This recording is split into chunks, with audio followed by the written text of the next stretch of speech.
Notice of public meeting of the City Commission of the City of Brownsville pursuant to Chapter 551, Title 5 of the Texas Government Code. The Texas Open Meetings Act notice is hereby given that the City Commission of the City of Brownsville, Texas, in accordance with Article 5, Section 12 of the Charter of said city, will convene a workshop and a regular meeting on Tuesday, August 17th, 2010 at 5 p.m. and 6 p.m. in the Commission Chambers on the second floor of the Brownsville City Hall Federal Building, located at 1001 East Elizabeth Street, Brownsville, Cameron County, Texas. Workshop item A, update on Keep Brownsville Beautiful.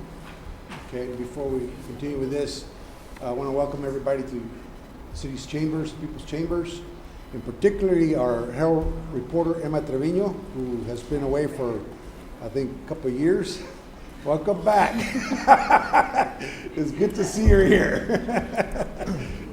Thank you for coming, Emma. Okay, item A. Okay, Mayor, I'm going to go ahead and provide the Keep Brownsville Beautiful update.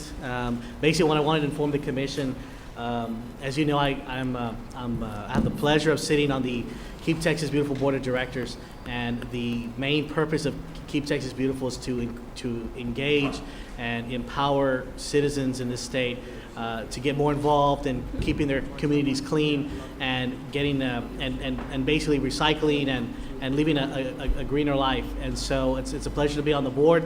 I very much look forward to it. This past year we've done quite a bit of work. Hilario and Jose Roberto, both our public work employees, do so much that I can't begin to explain, not only on city time but outside of city time.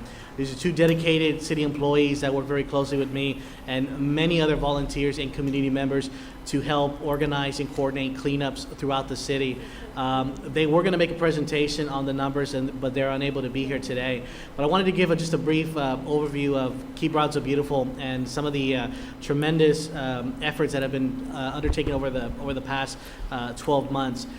About a year ago, Keep Brownsville Beautiful wasn't in good standing. And that was unfortunate because of the efforts of so many to clean up Brownsville. Well, I'm happy to say 2 months ago, Keep Brownsville Beautiful was recognized as a Gold Star member, which means we're now in good standing. And basically, to get in gold standing, you had to do a number of things throughout the year. Create a litter index, do a number of volunteer projects, and basically have to collect this data and report it to Austin. And so we did, through the help of Hilario and Roberto, who's new to the position.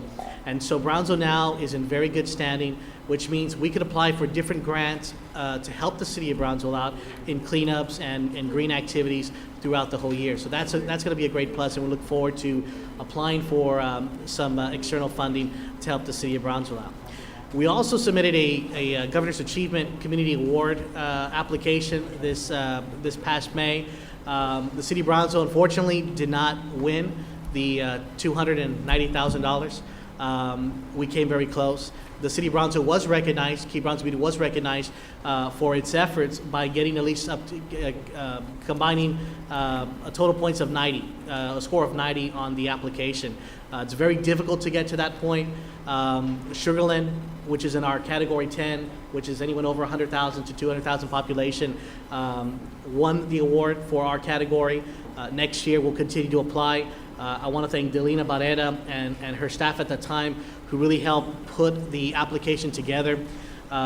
This wasn't just about Keep Brownsville Beautiful, but this encompassed many other outside organizations, Healthy Communities, the university, all the other activities that were held throughout the year by different organizations, and the thousands of volunteers that that put man hours together to clean up Brownsville. And so to them, this is for them. This is a certificate that we were awarded in June at the annual conference, and I wanted to share that with the entire commission. I felt it's very important for your all's efforts, because you approve a budget for BBC, and then BBC allocates a budget to KBB, and those funds go towards different cleanup projects around town. This year we've already met. We've actually, in the past 4 months of our non-reporting period, we've actually superseded our numbers from last year, and that's huge. We're doing a number of educational projects, with landfill tours to composting sessions at the landfill. Quite a bit is going on right now, and so I want to encourage the youth and educators and individuals that are interested in volunteering to be part of Keep Brownsville Beautiful we could always use a helping hand. And so if you're interested, please contact city manager's office, and we'll make contact with you soon. This coming year, we'll be drafting up a calendar of events, and it's already looking great. We're going to try to do some different things in the city, and so I'm very excited about that. I will share those projects with you all real soon as the calendar is put together and in place. So, Commissioner, I just wanted to give you all an overview as to what KBB is doing, and I'm appreciative of everybody's efforts to help us out, whether coming to an event or cleaning or lending a volunteer. Again, everybody's working together to keep Brownsville, make Brownsville a little bit more cleaner. That concludes my report. Thank you. Item B. Item B, update on the Environmental Advisory Committee report as per ordinance number 2009-911-E.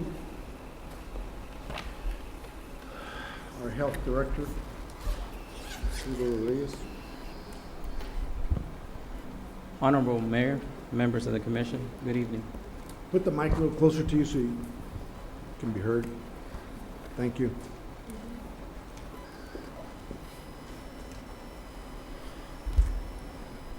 I'm here this evening. I wanted to give a brief summary of the Environmental Advisory Committee's update report activities. Thus far, the committee has conducted several activities. One of its aims, as ordained under the ordinance, was to provide reports back to the Commission, and as part of that responsibility, we wanted to show really where we were right now on the usage or the compliance of reusable bags. I wanted to start by showing some of the information up on the Adobe up on the screen.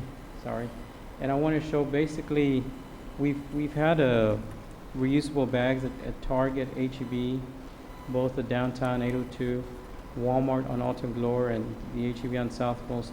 We've had surveyors at those locations, and these are the results of those surveys. At Target, we've had reusable bags being used about 5% of the time, people walking out requesting no bags about 12% of the time, and plastic bags continuing to be used about 83% of the time.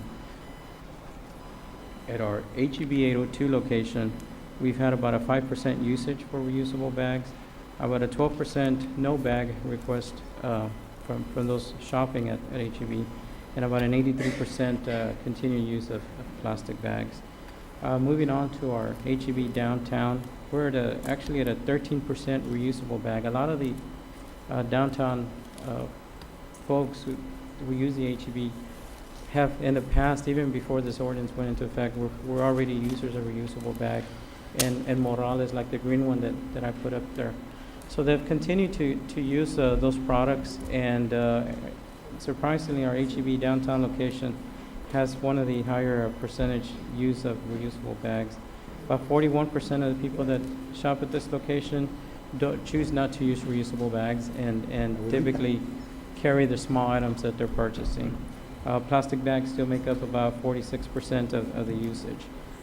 Then I move on to our Walmart Alton Glore location, which right now surprisingly is at a 2% reusable bag usage. No bag usage at 7%, and plastic bag at 91%. Our HEB Southmost location is about 1% reusable bag, no bags 12%, and plastic bag usage at about 87%. And lastly, our Sunrise Mall location has, and the dates up on the board, have been reusable bags, very small recorded, less than 1%, what we're equating it to 0%, no bags 71%, and plastic bags at 29%. Now, we understand that Sunrise Mall food court entrance is a different kind of entrance, but this is just a snapshot for the committee to get an idea of which parts of town are actually actively using reusable bags at this point in time. I also wanted to focus on an upcoming Bring Your Own Bag Day that will be held on August 26th, and we've called it BYOB. We've had several activities. We've got flyers highlighting the date. We've also got banners throughout the city reminding our citizens about the ordinance that will take effect basically at the conclusion of 2010. And the activity for August 26, 2010, using the theme BYOB, is set to go from 8 to 5. We also wish to garner the support of our city commissioners and other elected leaders who may want to participate. But the most important reason for having this event on that date is we really want the community to show their support at this point in time and serve as a reminder to our retailers that as the initial reason for this ordinance was because Healthy Communities conducted a survey and there was support behind this ordinance. And it's important that on August 26th that support step forward. Some of the things that are being given are for example, these door or hangers for the rearview mirrors or the coat hangers. And it's really to remind people about the usage of reusable bags. Other items is on our website and the Healthy Communities website.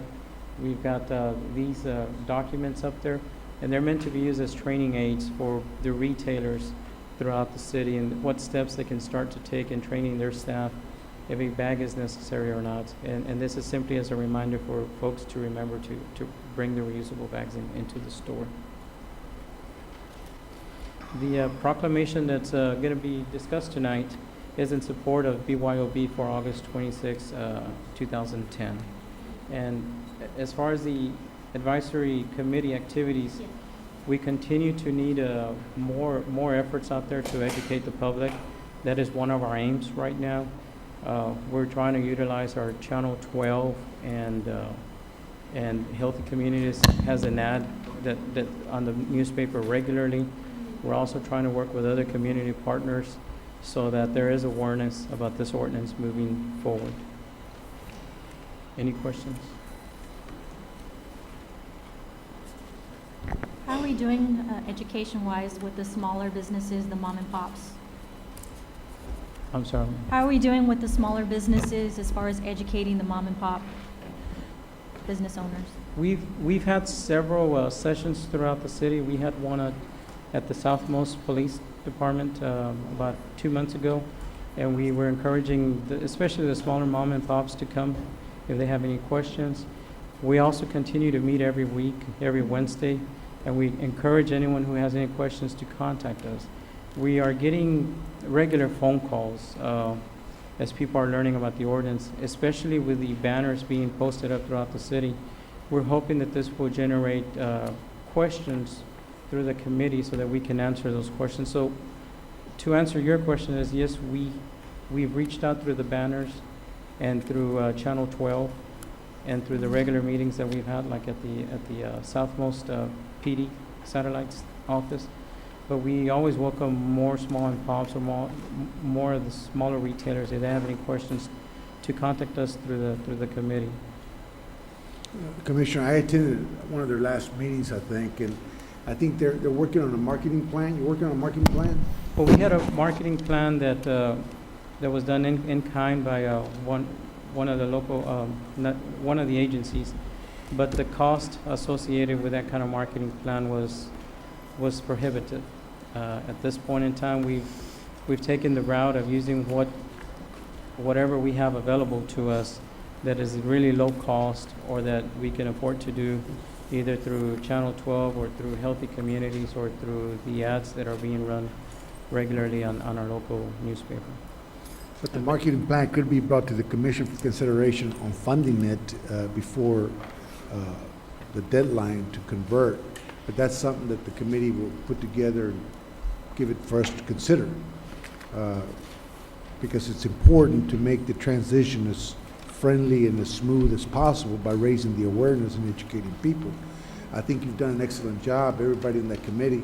But we do need to reach out, like Commissioner Zamora says, to the small businessman and the everyday citizen, knowing what to expect and how they can best comply and make it easy for everybody, for themselves and the city.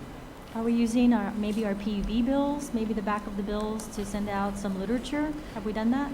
That was If I actually, may answer, Yes. one of the things we did at our last meeting, Commissioner, was we've outlined numerous ways of conducting this outreach without having to use a lot of resources. And one was going to be PUB. As it is, PUB has been given at least 1,000 reusable bags that they're going to distribute inside PUB as each of the indoor traffic comes in. They're each going to get a bag with a flyer, and the flyer that you see up on the screen here.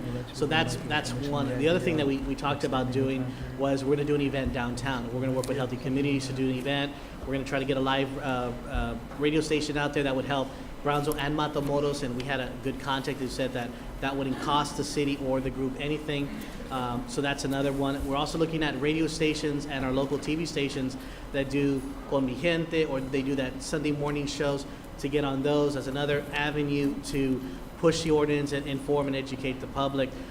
So there's a number of ways about going about informing and conducting the outreach throughout the city that the committee has already looked at, and will begin scheduling and doing that sort of thing to make sure that the word is out.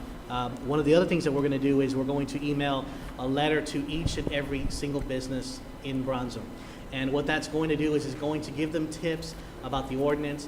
If you have any question, it gives them a number of individuals at City Hall, outside City Hall, to contact with any questions or concerns as to how will this affect me, how do I go about doing the following. So we want to make sure that we work hand in hand with them, because at the end of the day, it's, we don't want it to negatively impact their business. We want to make it as smooth and efficient transition as possible. Okay, sounds have good. you- Looks like you're moving right along. Okay? I have a question. Any question? Have you given schools, are you going to go out to the schools and talk to them? And the other place I thought of was the volunteers at the hospital, because they go throughout the hospital with all the families and That's such, deliver flowers and newspapers. That's a great point, Doc. One of the things that we look forward to doing tomorrow, and I was going to mention this in my commissioner's report, is school district is having a back-to-school rally at 6 p.m. at the Veterans High School Gymnasium. And Mr. Springsteen and Ms. Drew Brown have given us approval to be out there to distribute bags. We're going to try to distribute about 1,000 bags, as well as the flyers to the kids and to the adults. We plan to also do a presentation to BISD, do a presentation to the county, and other segments of the population, and volunteers would be one, because they're huge. The university, huge, another population that we need to target. And so all those will be working with some way, somehow in the next couple of months, whether it be at different events like this one tomorrow or in a classroom throughout the year. I want to end by saying that one of the other aims that this commission gave to this committee was to monitor the implementation of this ordinance, and that continues to be a very important aspect. I know that sometimes lost in the translation is that this is a done deal and we're rigid. No, we understand the significance of this ordinance, and from day to day, we are listening to our business community and everyone out there, and I want to reassure them that part of the duties of this committee are to do that, and if anyone has any feedback, that is the arena to do it at every Wednesday at 9:30 and express any concerns that they may have, because we were all there when we started in February, and this advisory committee started with as many questions as they had. Probably more questions than they had answers, but the only way we've been able to get through it step by step has been by meeting consistently and really answering some really tough questions. So I would like to end it with that note. Thank you. And I encourage the commission to contact either Art directly or go to the committee meetings and provide your input. I attended the meeting and it was very, very, very constructive, very positive, and I think they're moving in the right direction. And there's a lot to be done. I want to congratulate you for providing that leadership and getting things done and getting the word out. Thank you so much. And that is open to anyone. We have not said no one can. Very good Thank you. committee. Okay, anything else? Let's go to the next item. Item C? C, discussion regarding the financing methods available for funding improvements at the Brownsville Sports Park. Mr. Atkinson? Honorable Mayor, City Commission, I'm here to give a PowerPoint presentation to try to address some of the concerns that the Commission expressed at the last meeting regarding the financing.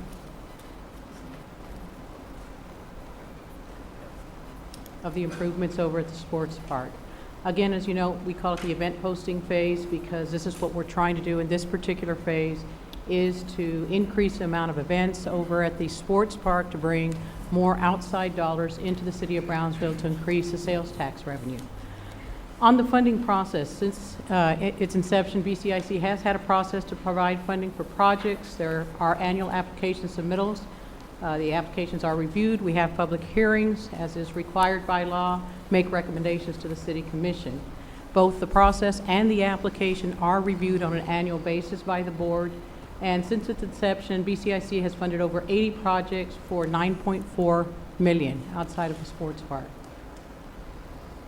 Again, BCIC did select a self-directed project after reviewing many options and at the Quality of Life Summit that was held on August 28, 2002. The project is now known as the Brownsville Sports Park. Public hearing was held on this project in December of 2002, and the City Commission approved it in 2003.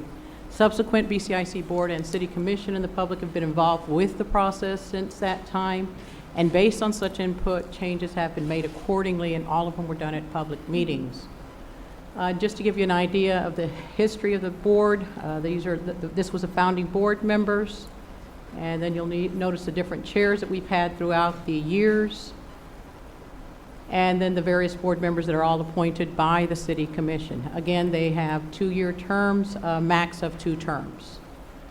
Just to go a quick overview of the different organizations that have been funded by BCIC, the Boys and Girls Club for $140,000, the Brownsville Botanical Gardens for $42,000, the Brownsville Community Foundation for $58,000, that's the Resaca de la Palma Battlefield projects as they're developing that particular site, the Brownsville Historical Association for $238,584, including the Heritage Resource Center, Stillman House, Cemetery and Cemetery Center, and the Market Square Collections.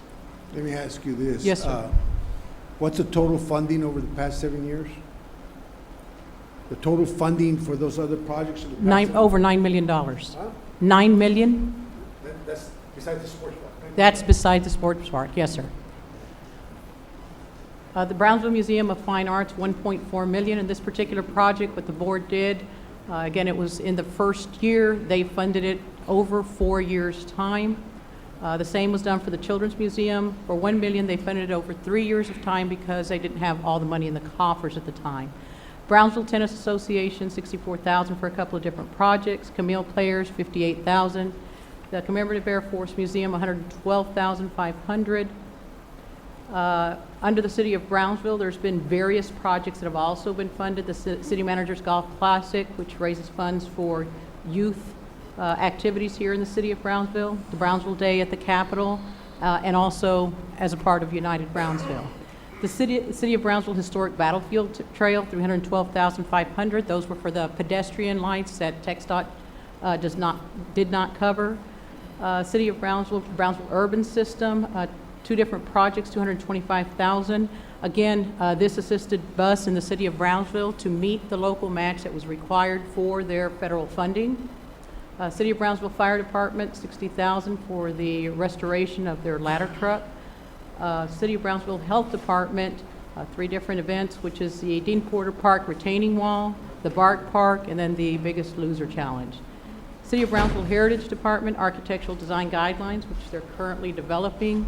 The Parks Department has received over $4 million, again, to upgrade the parks throughout the city. This was a very large concern that the board had at the very beginning, was to ensure that the existing parks would be brought up to standard while the sports park was being built. Again, one of the objectives of the sports park is to try to relieve some of the pressure on the existing city parks. Even at the time that we did the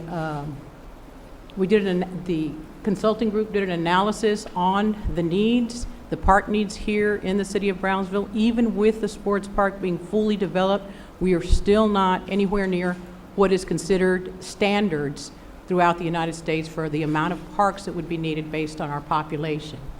City of Brownsville Planning Department, $170,000 for the comprehensive plan Imagine Brownsville. Foundation for Brownsville Sports at $20,000. Gladys Porter Zoo, $321,474. Again, that's been a series of projects throughout the year. The parking lot, the Indo-Australian Bird Walkabout, the Zoo Shine, the free flight aviary, and currently they're working on the bridge surface restoration project. The Gorgas Science Foundation, 114-162, the restoration, and to be able to make the Alonso building amenable for a museum. And they have just completed, and we'll have Mr. Loft come and make a presentation to the City Commission of the El Valle. It's a coffee table book project that they've developed for tourism purposes to try to bring people to our community. Keep Brownsville Beautiful, $20,000, $10,000 of it was out of the sports park funding. Multipurpose Center is a project that we are trying to gather information at this point in time as far as feasibility. The Palo Alto National Park Committee, $20,000. Pan American Roundtable, $77,680. Sable Palms, $75,600. West Brownsville Little League, $100,000. Again, you can see that most of the parks are concentrated in the south part of town because historically, most of those parks have been funded through CDBG, Community Development Block Grant funding. Again, the property was $2.2 million. The architectural engineering fees, 1.6, and then the infrastructure investment, 10.5, and then the amenity investment of 13.2. Again, this is a sample of the different events that have been attracted to the sports park, which includes a semi-pro team, and a waiver was obtained pending facility upgrades. The Region 4 5A soccer tournament, the Texas Police Games, boxing, state flag football tournament, the Rio Grande Valley Coaches Association High School Soccer All-Star Game, the AAU National Soccer Tournament, Sueños y Talentos Soccer Tournament, Dallas Cowboy Football Camp, Rio Grande Valley Coaches Association High School Soccer All-Star Game, the AAU National Soccer Tournament. In the Beach Sports Cove, we've got the U.S. Beach Junior Tour, which should be coming annually. Also, the Texas Police Games that have used the Cove, and the there's also an emerging collegiate and secondary school sport is volleyball. In the softball complex, USSSA softball, regional, state, national qualifier tournaments, Lone Star Softball Series. Also the USSSA baseball tournaments, which are regional, state, national qualifier tournaments. Again, what you're seeing here is that we're able to bring people from outside our community into Brownsville to help bring those outside dollars and help with the sales tax, help with the hotels, help with the restaurants, help with the retail business. Do you have a track of how many people it's brought to Brownsville by any chance? At the present time, what the sports park management is trying to do is they're starting to collect those numbers. We do have a number. They've been able to divide it up into different categories as far as local, valley, and then what we would call out of area, because the out of area are the folks that would most likely stay in hotels here. So we're in the process of compiling all that information based on all of these different events. Again, this was another concern, funding and planning process. Back in January of 2008, the board started looking at the fact that the phase one of the sports park was about to be completed at the end of the year. And so they started discussing different options as far as economic development funding. Some of the key points that came up was that there has been less external funding applications that have been coming to the board. The timeline or plan to complete, they started looking at the timeline or plan how to complete the sports park for phase two.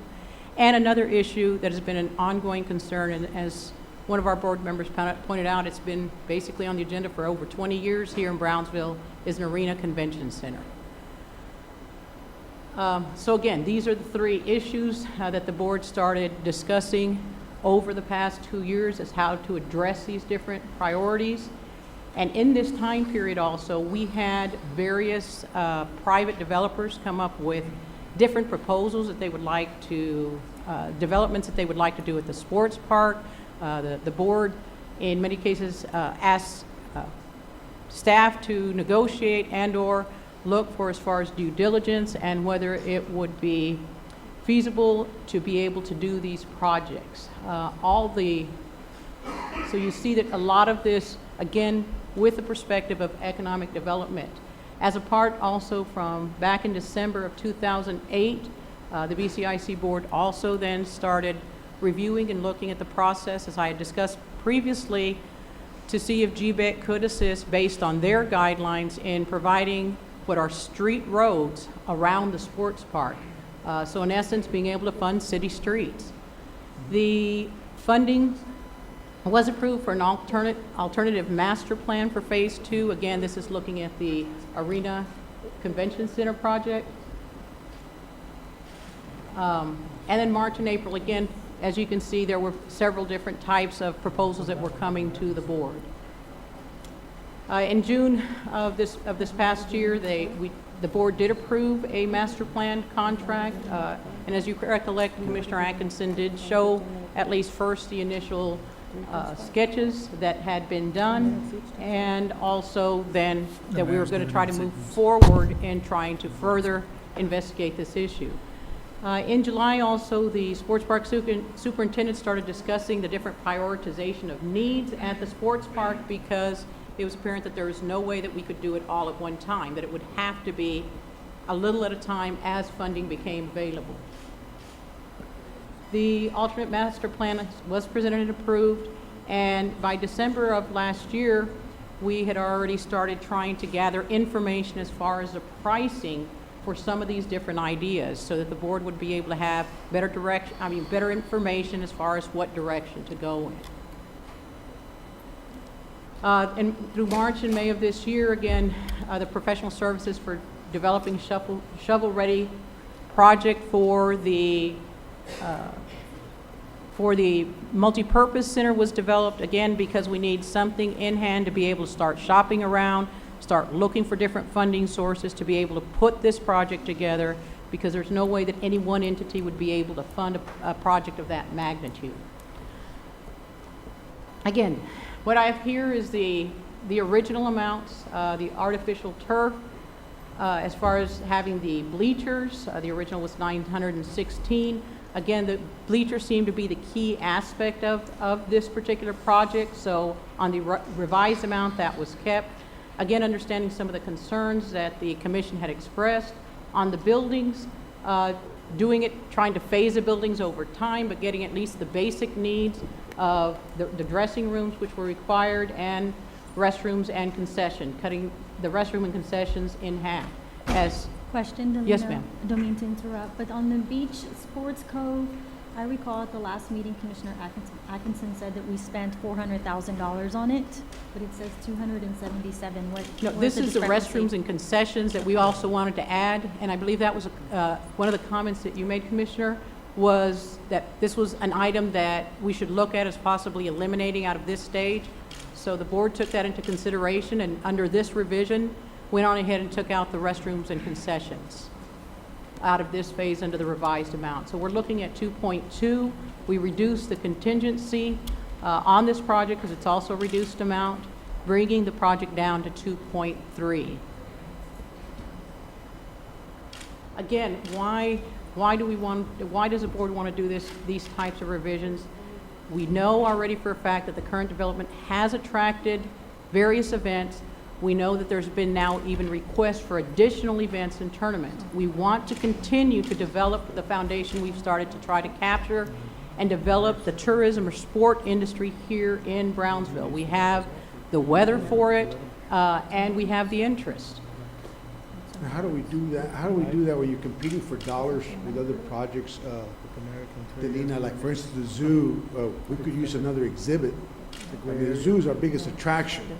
Yes, sir. Okay, it increases our sales tax. It has a proven record historically, and they can tell you to the number how many the statistics are of the visitors we get here from where they're at and all that stuff, and the impact it has on our economy. How do you suggest that we compete for those dollars? As you noted earlier, Mayor, the BCIC board has responded to the Gladys Porter Zoo request and has funded them over $300,000 since its inception. And again, it's based on funding requests to come to the board, and I think that the zoo itself can say that the board has been very responsive to the request of Gladys Porter Zoo. Delina, real quick, how much did we give the zoo last year? Just this, I don't see a number for 2009. yeah, this past funding request for the Gladys Porter Zoo, they had asked $30,000 for the bridge project. They have on their bridge walkways, there's an unevenness that they needed to go through and replace that, and BCIC funded that for $30,000. And that was this past funding year. Delina, I think what you do is what you just said, you fund them.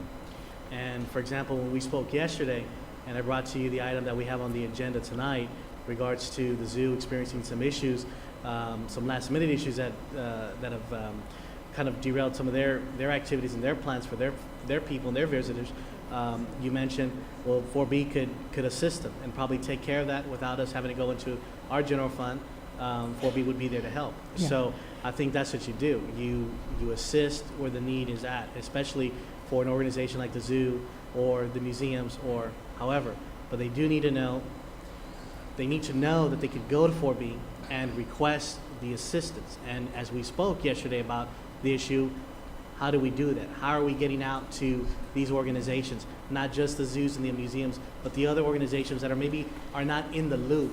We want to make them part of the group, and we want to help them if we can, or as much as possible, just like these other large organizations. So, I hope that we will develop and I'm sure you'll be developing a plan along with the board to help do more of that outreach and promotion of come and apply, and we'll do everything we can to help you out.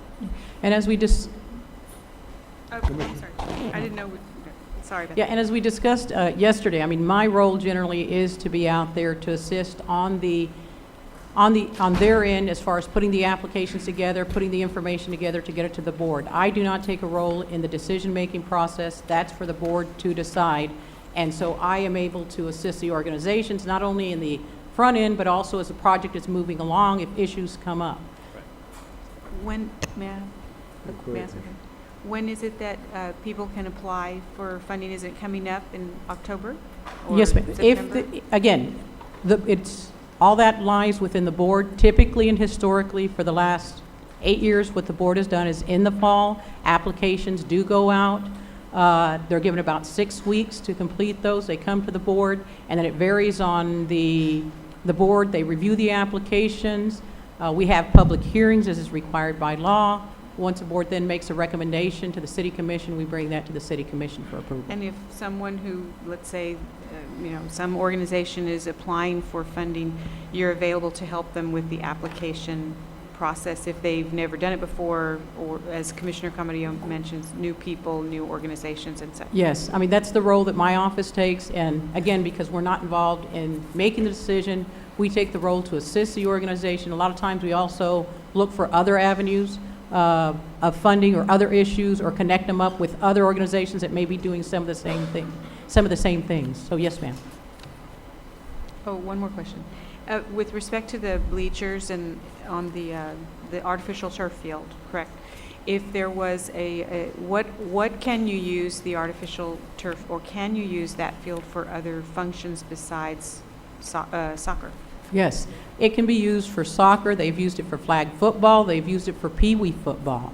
Then you can use it just for general events. We had one of the biggest loser event there. And again, Mr. Martinez could probably discuss a bit more, but They had a big boxing match. Oh, that's right. They had the boxing tournament there. You can use it for all types of events, and that's one of the things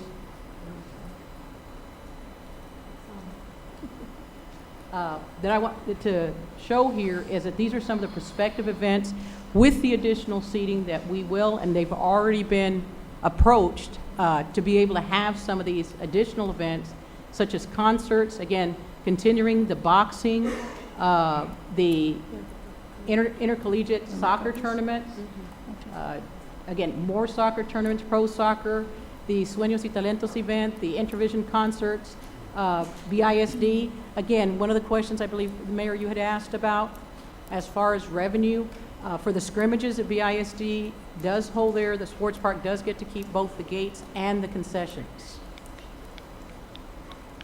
And to those means for this year, from October 2009 through June 2010, this is the amount of money that has been generated through concessions, gate fee, rental, for a total of $142,000. The projection for 12 months, and using a very conservative number, is that they're looking at about $190,000.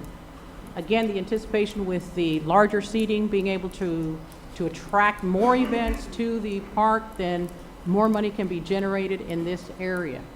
Also, one of the issues that was asked, the BCIC, again, given the budget situation, BCIC did budget $700,974 for fiscal year 2010. That did include the utilities. The utilities, $113,280 at this point in time. What we are looking at as far as being able, I know one of the concerns was if it would take additional monies out of the BCIC budget. What we're looking at doing is, given the budget, given the revenues that are being generated, if that revenue then can be used for the budget, then we can use those revenues. We would reduce the budget for maintenance costs by the amount that they're making with some buffer in it for the next fiscal year, and then the balance of those funds then could be used to make the loan payment for the development that we're looking at. Mayor, can you go back to the concession sales Yes. sheet, please? Okay, I have a sheet, it's an income statement that was provided to me by Pete Gonzalez for an 8-month period ending May 31st. And it says that sales were at $83,436.76, less the cost of goods, $35,198.62, with a gross profit of approximately $48,000, less personnel costs and food and beverage attendance, $25,000 plus, with a net profit of approximately $23,000. Right. Now, if you go to the next screen, when you're talking about this BCIC budget of $700,974, in that budget is actually included the cost of goods sold, the personnel costs, all of that is included in that particular budget. Okay, I'm just trying to see the discrepancy in the income that's generated at the sports park from the numbers that were provided to me, and if you can fill in that gap. Right. What you're looking at, or the number that Mr. Gonzalez provided, because that was one of the spreadsheets that we created looking at what are quote-unquote true profits, okay? So what you have described is what is a true profit once you reduce, like you said, personnel, cost of goods sold. But those amounts, the personnel and the cost of goods sold, are within the $700,000 budget. Does that make sense? Yeah, I'm just curious then why it would be on this income statement if it's already reflected elsewhere. Again, because we were looking, when you sit and look at different budgets, you want to see where you're at from different perspectives, seeing if maybe we can do better as far as ensuring that when you've got cost of goods sold, that in fact we're selling more, that we in fact are generating a profit, that we're not losing, and therefore saying this is a bad idea, okay? So that's one of the ways in where we looked at the budget to be able to determine those types of things. So we are looking at it as a revenue generator, and because, as I mentioned earlier, cost of goods sold, the amount included in that, and the personnel are still within that $700,974 budget. Does that make sense? Did I explain that? Okay, well, I just still see that if you have revenue coming in, it's being offset by the expenses to maintain these concessions. Right. And the It's not really expenses, revenue. and the expenses are included in that $700,000 budget, $700,974. In other words, they take in the revenues, and that's a gross. Then they get the expenses at 700,000, so it's already taken into account Right. Yes, sir. Exactly. when you get to your net.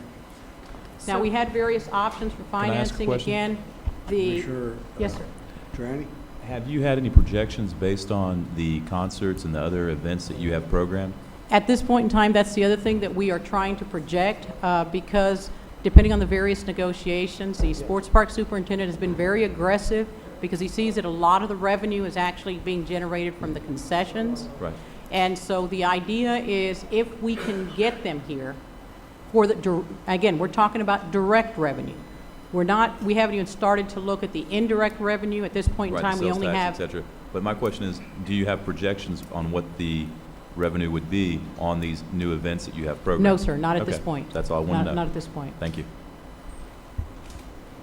On the options, again, the certificate of obligation, the commission did not want to go this route. The other options that, as a 4B corporation that we have, is a Texas Leverage Fund. It was a fund that was created by the state so that 4A and 4B corporations could borrow from that particular fund. Each city has a max of $5 million. Neither the 4A nor the 4B from the city of Brownsville has ever borrowed from this fund.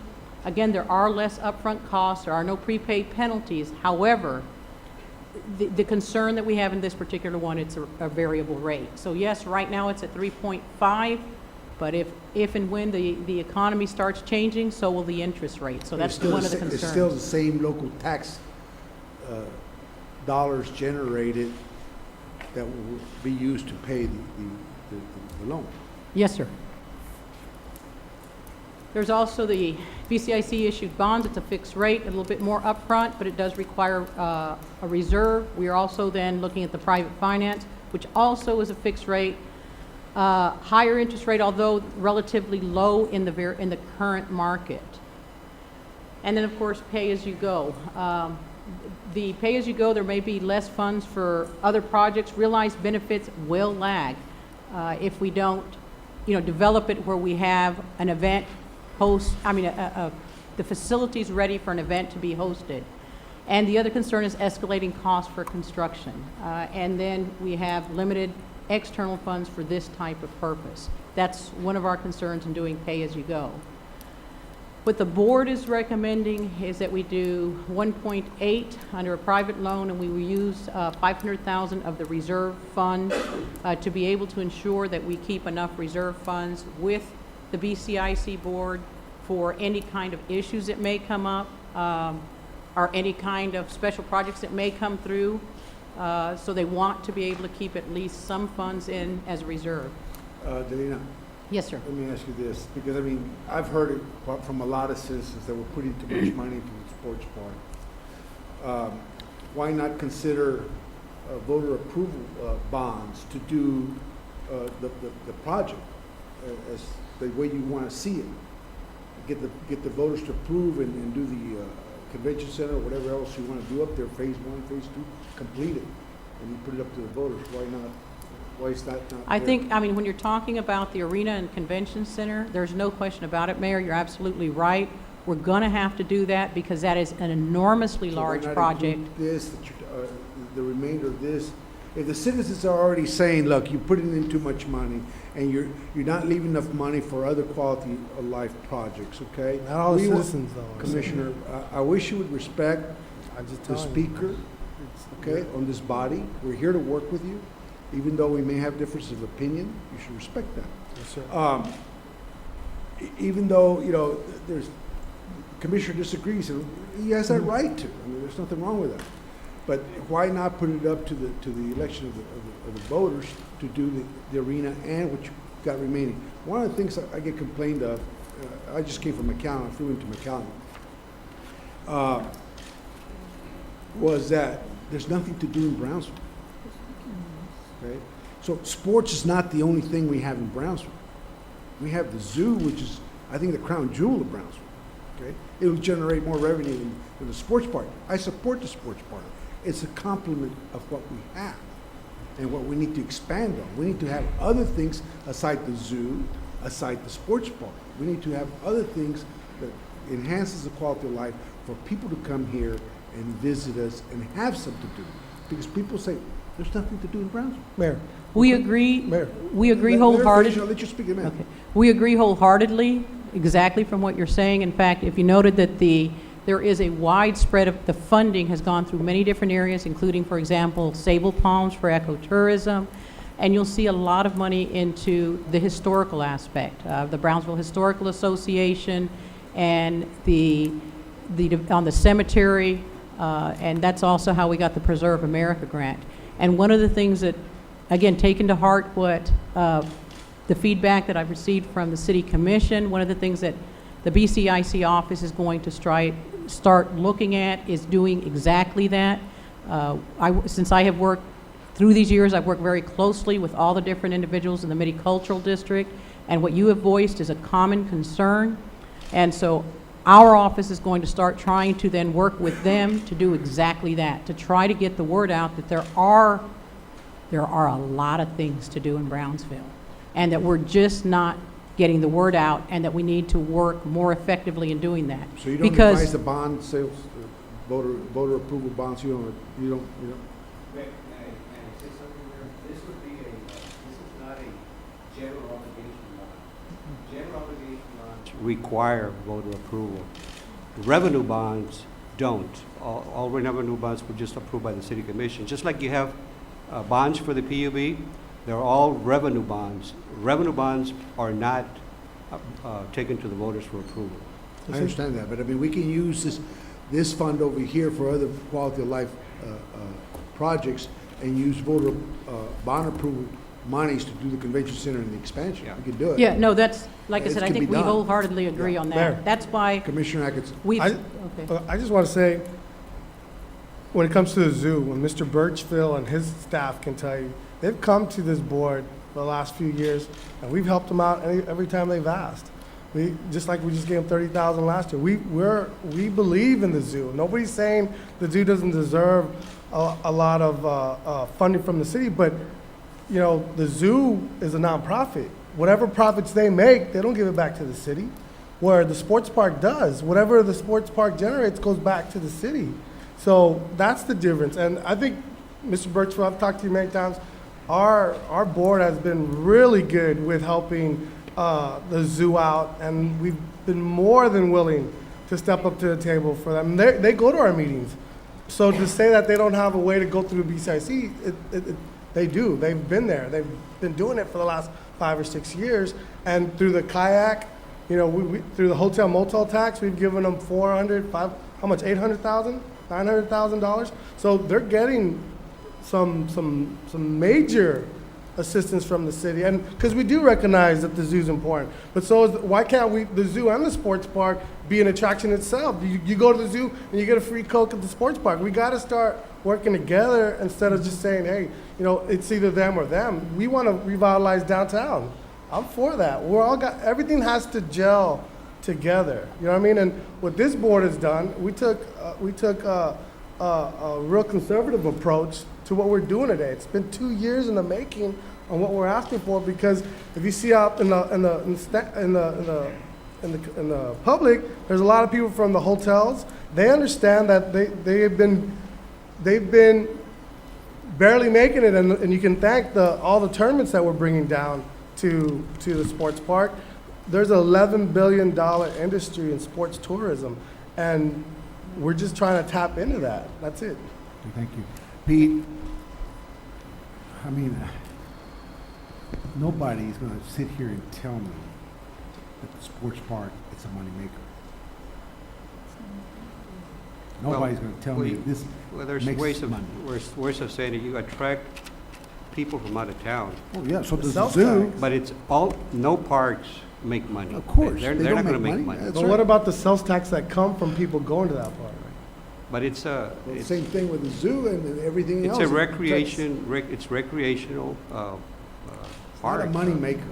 So let's get So that the clear. zoo's not a moneymaker, right? Because we No, give them it's a not. million, It's we not. give them $1 million every The year. money- the But money- you want to keep helping the money zoo comes though, through right? The hotel, motel, people staying in the hotel, motel. It's still It citizens' comes through money. the sales tax. It comes through other ways where the economy is impacted. That's the quality of life stuff like the zoo, the museums, the sports park produces. They're not intended to be So profitable. why do you want to keep helping the zoo if it doesn't make money? Well, because you got to bring people. You got to give some people something to do. And not Matt. everybody's plays sports. Please, Commissioner. Thank you. Delina, I think I'm correct in hearing that you've arranged things, discussed it with your board and such, so that there can be more monies available to other projects. I think you should make that clear and what that amount would be. And secondly, the 4B is a not-for-profit entity and can write grants. You've heard Yes. me say this, everyone's heard me say this before. So that I think I heard you say in all of that you are able to now think about and go after different grants, help different entities go after grants, and enlarge the capacity of 4B in that perspective.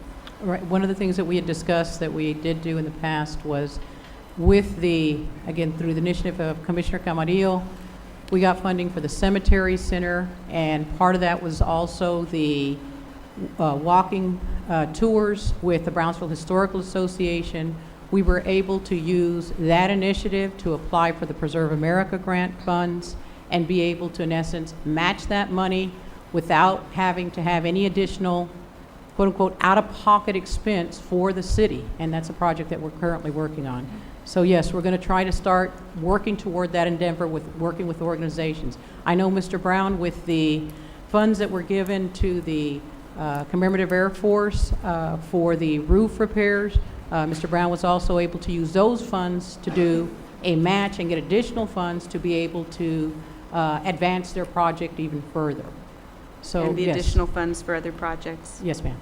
And the idea, again, the BCIC board is currently in the budget process, and they understand the concern as far as ensuring that there are additional funds available for the various projects. I think one of the things that Commissioner Camarillo and I spoke about is the idea that what has happened, and one of the concerns of the board, is that we have had fewer applications. In fact, every application we had this last fiscal year was funded, every single one of them. And so thus, again, as he's recommended that we do a more aggressive campaign in trying to get more applications in to continue to try to address the additional needs. Okay, this is the discussion item, and we're already running out of time. I'm going to allow Commissioner Triani to speak, then Commissioner Zamora, and then we'll close it up and go to the next item. After Commissioner Zamora, may I make just one small comment? Real quick there, we'll get it done. Close Thank up. you. Okay, thank you. Go ahead. If I may, I've been on the BCIC board now for, this will be the third year. And when I first got on it, the sports park, and it still remains to be one of the major items. But one of the things that we've tried to do, and in my conversations with Delina, was talk about downtown revitalization. And I, along with some other people who are here in the room, have put our money where our mouth is and restored and are in the process of restoring older homes in the downtown area or buildings in the downtown area. And that is something that through HUD, different things, talking to Mr. Medina, we're trying to open up alternate sources of funding for facades and restoration of buildings for an entertainment district and for essentially growth in the downtown area. The zoo, Mr. Birchfield is here, present in the room, has just put in a children's park, okay? Entertainment is obviously something that we want to encourage because we want to attract people from around the valley, outside the community, people who would otherwise wonder what there is to do in Brownsville.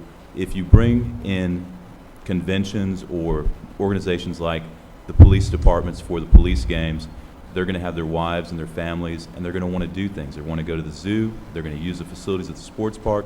If we have a downtown entertainment area, they're going to go to restaurants and other establishments in the downtown area. These are all interrelated issues. We understand that at the BCIC. We've had applications in the process.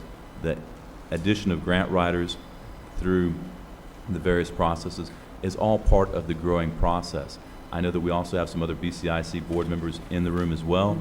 And I think that if you look at what's going on, there is a commitment to a multi-pronged attack on these issues to bring in environmental tourism, historical tourism. There were discussions that were brought up that the person who comes into a community for historical tourism is going to be an educated person. It's going to generally be a person from out of town, and they normally are repeat visitors to an area, and they're going to be attracted to the city center, and if there are other attractions that are available to them, such as sporting events, etc., they're probably going to have the money to participate in those. One of the nice things about the sports park, unlike some of the other facilities, is that the funds that are generated there go back to the city, and they will also increase the sales tax revenue, just like the zoo does. And if you have concerts and you have 4,000 seating, and you can bring those types of events in, which it looks to me as though you have those types of events programmed or in the works, you're going to have that cash generated. And that's going to be something that is going to augment our budget in this very, very tight times. So I really appreciate you taking the time to address us and to show us what you're working on. And the fact of the matter is that there is a process, and all of these entities, whether it's the museums, the zoo, etc., all know where we have been because they all come knocking on our door, and we've been giving them money over the past 3 years. And it's not this new thing, oh, what's the BCIC? These people have been given money, and unfortunately, we have inherited a project that my understanding when I got on the board was, and city staff's recommendation has been, let's finish the project. And I'm in agreement with let's finish the project and let's move on, make it as profitable as can be. Obviously, it's never going to be completely self-sufficient. No park is, just like no golf course is. I think, has anybody talked about the golf course this year? I don't think so, okay? But that's going to be a budget issue, and I really appreciate your time, Delina. Thank you. Thank you, Commissioner. Commissioner Zamora? What I have been trying to convey for some time is that I do support the sports park, like I support all the other 30 parks we have in our city, like I support the museums and our zoo and other many quality of life projects throughout the city. But I also wanted to point out that within your presentation, you do show us that BCIC has supported many projects since 2003, but there is no breakdown to show the annual decline in funding. So what I've done is I've put together some numbers along with the assistance of the city manager that conveys exactly what I've been trying to show the community is that we've had less funding for other non-sports park related projects. And you'll see beginning in that first column in 2003, a little over $4 million to other projects outside of the sports park.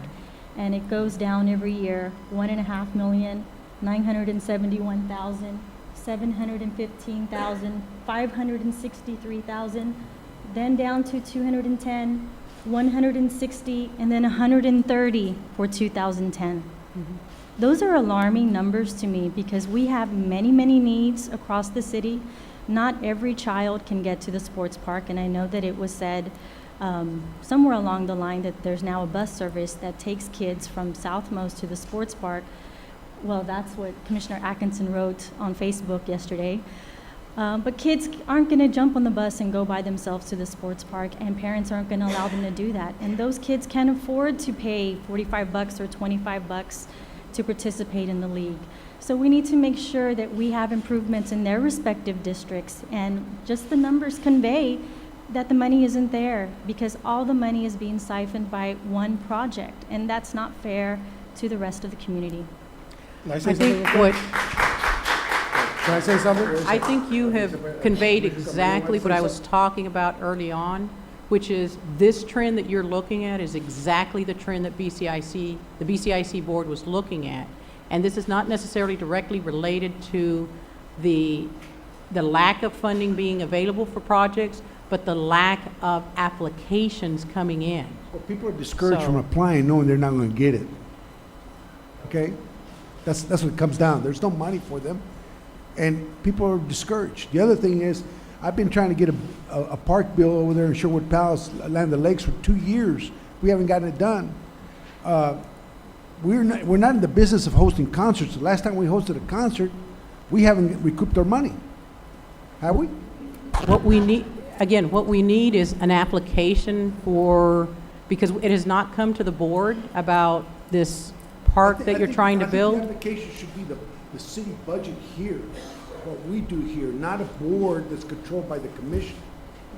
That's the that's. What's the that's difference who- between that's doing who it here and applicants- having the board that's controlled by who the commission? That's If who we're the the same applicants have to people. go to. That's not true, man. Before, You're you had right. 3 commissioners on that board who are ramrodding who gets what. Delina, how much did we give No. to the Brownsville Bark Park in the last 2 years? The Brownsville Park got $53,500. So we're addressing what you want too, Mayor. But Yeah, it's not- not in equitable amounts. I Yeah. can say, I'm for the sports park, and I will vote for funding it through the bond-related voter approval bonds. I will vote for it. I want to see it completed, along with an arena type or whatever it is. But to continue using the majority of the resources here for one entity like the sports park at the expense of other quality of life programs, I Mayor, cannot. Mayor, you just said you said. Well, Mayor, Commissioner Camarillo. Oh. Delina, so based on the numbers that are shown above, those numbers were awarded to different organizations that applied, correct? I do not know because this is the first time I've seen Well, that, so I don't know how the I'm looking at numbers. the email you had sent me, and when, Yes. in the same question that the commissioners asked, I did the same via email, and Mhm. I'm looking at it, and I guess it's pretty much clear, it's almost the same amount, for example, 2010. Right. The 30, the 70, well, I don't know when she gets to 70, but I have the two 30 and 30. And this is on the fiscal year 2010. So we only had 3, if not 2 applicants. Yes, the For right now. 70, again, in the information that you asked me, you said non-parks. Right. The 70 is to the City of Brownsville Parks Department for Oliveta Park. Because I wanted to see which organizations outside of parks received funding since And, 2006. and as I noted in that I showed you is, Right. those were the only applications we had. We received. Right. Okay. Yes, sir. So it wasn't based on, this was the only funding for me had. Exactly. This was who applied. Yes, sir. And Commissioner, this is I think it's the problem that we have where we don't do, and Darlene, we don't do enough to educate and Right. inform people about our projects. And this type of information gets out and it goes to the public and they say, wow, well, this is all you gave. What'd you do with everything else? Well, it all went to the sports park. Well, not necessarily. And therefore, it's always going to be this tug and pull, and that needs to stop. You know, I agree with Commissioner Troiani that at some point, and we've discussed this many times, Commissioner Gallen and I, that we want to get to a point where the park is, I think, about done.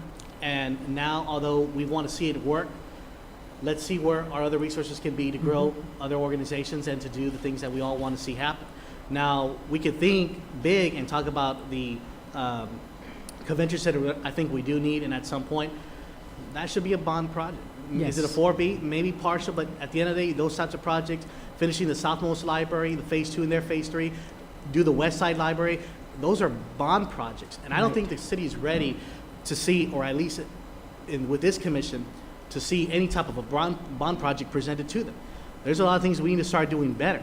And until we do that, and until the community feels positive about the work and the relationships and the way this commission presents itself, then we're not gonna move forward. So until then, I think all those are good, but it's gonna come at a later date and time. But again, I just want to make it very clear. It's so important that our message gets across properly, because this is what it's happening. Even on the FY 2010, we did get a letter from the Costumes of the Americas saying, thank you for inviting us, but at this point in time, we're not at a stage where we're going to require additional funding, but we will let you know. And again, going back, Mhm. maybe that organization next year, they don't have that 50% match, but if I request 20 and if I request 20 and I don't have the other 20, well, maybe I have 5. Well, we need to work with it, and we talked about that. And I think we live in those times now that we can kind of work with each and every organization. And an example of that, I went back and looked through the records. The Camille Playhouse had requested funding, but that's almost the scenario. They could only provide 5. BCIC went on ahead and funded the 10 for them to be able to, it was a lighting project that they had. So again, because it goes to the board can consider all these different types of issues that arise. By issuing these bonds and committing to service this debt, how much is left for the BCIC to fund other projects? How much is left? Again, because BCIC has always budgeted very, very conservatively, so there would be 2 different things as far as what their budget is. And we've always, at least for the last several years, and it's up for the board to consider this next year, whether they want to keep with the FY 2005 figures. The FY 2005 figures are 3.3. And so that's the budget amount that we use. That's why we do have monies, as I indicated earlier, in reserve. Normally about 274 goes to administrative costs. That's the contract with the question is, city. how much money you have left over for, let's say we fund this, we commit to these COs, okay? Mhm. How much money is left to do other projects? That It's we not, can it's not a count? CO though. That we- not a Yeah, it's CO. private financing, it's not a CO. Okay. Again, potentially, Still because I committing the cannot funds. speak for the board as far as what their plans are. So can't You could tell us. have, at least, depending if you use a more conservative amount of 3.3, they could have up to about 450,000. If you go with the actual budget that will probably be available, it would be much higher.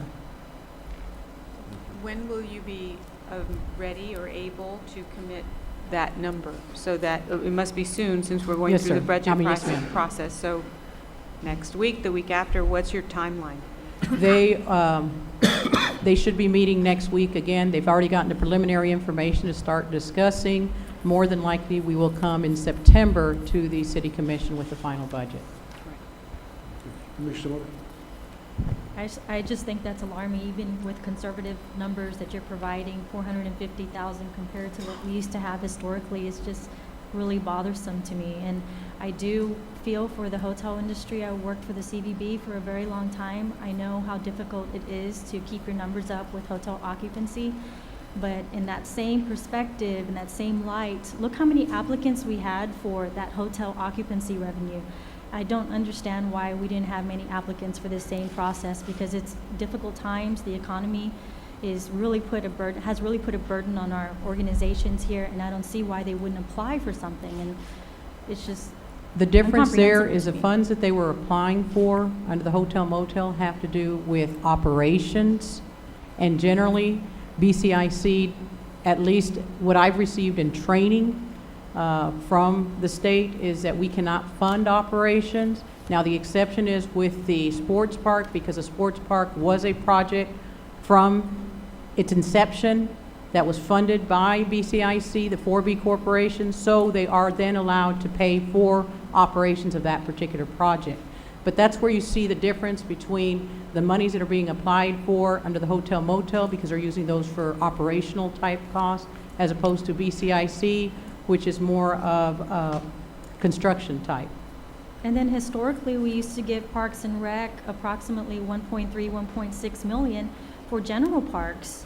And now that's not taking place anymore, so where do you think that money's coming from? Our general fund. And when that money is siphoned from our general fund, that means there's less monies for roads and streets and all those other improvements our city needs. I don't know if Mr. Gonzalez wants to address that, but the monies that were allocated primarily from BCIC to the parks budget was for primarily construction, improvements, equipment.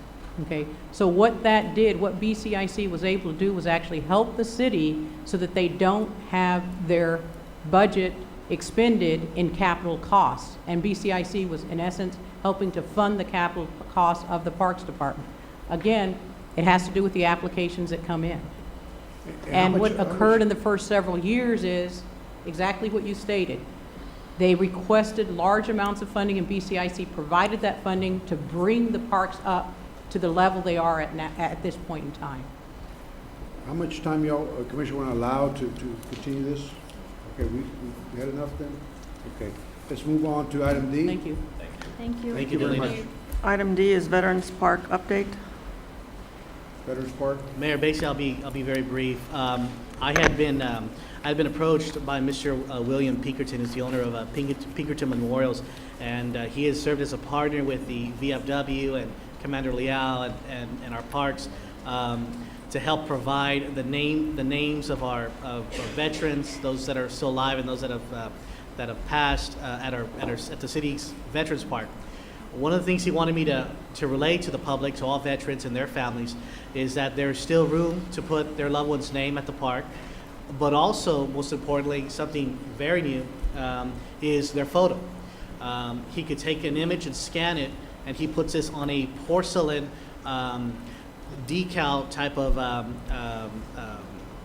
material, and he will attach it right next to the name. And he provided me with a sample so that we could show the public.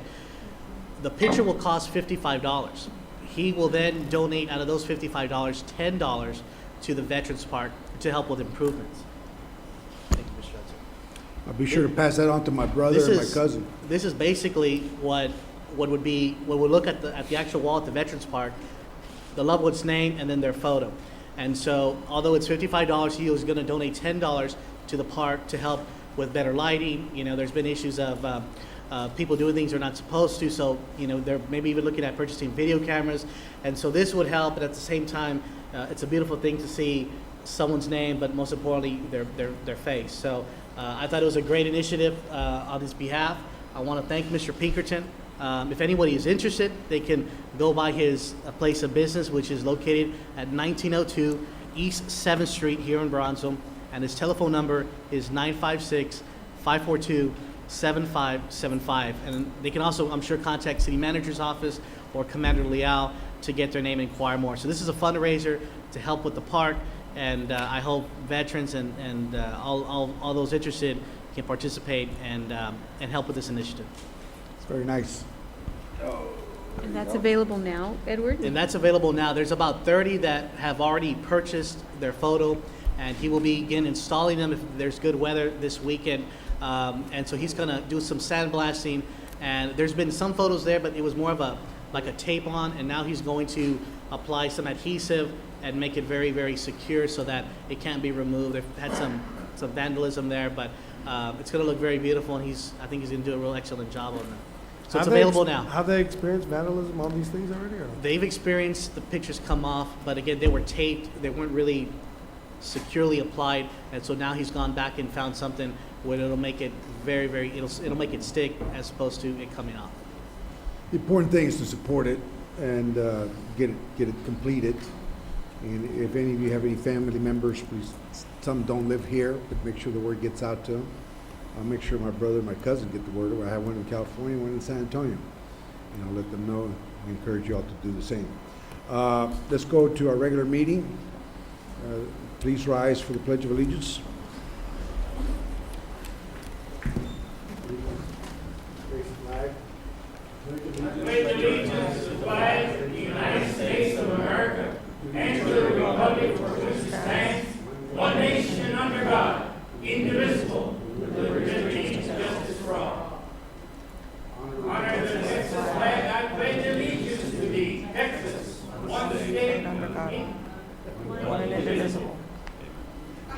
Okay, Pastor Brad Burke will lead us in the invocation.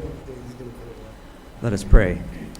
Father God, we thank you so much for the many blessings we are blessed with here, Lord. Help us to maintain an attitude of gratitude as we discuss the issues and needs of our city, the things that we see that are missing that we want to see here. Lord, I ask you to lead and guide each of our leaders here tonight as they discuss the ways to do what needs to be done. Help us to be in a spirit of unity even when we disagree on how to go about it. Lead and guide us in that. In the name of Jesus Christ. Amen. Amen. Please be seated. You all want a 5-minute break or you want to continue? 5-minute break. 5-minute break? Okay, we'll have a 5-minute break. Let everybody give a chance to get freshened up here. We'll be back in 5 minutes. Thank you.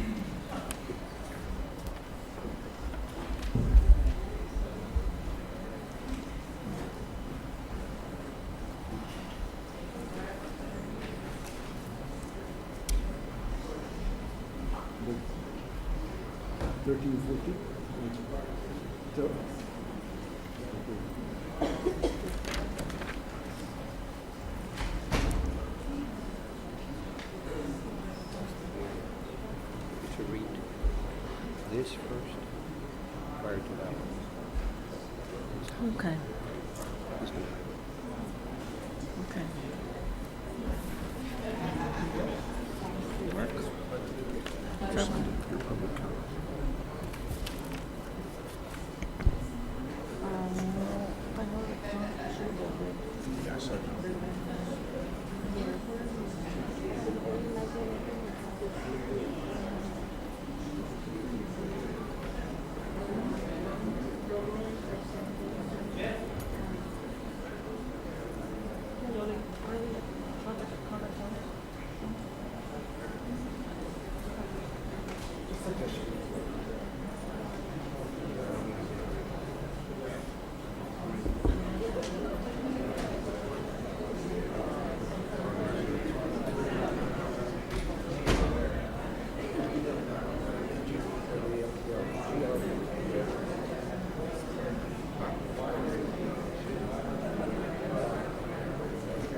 Yeah.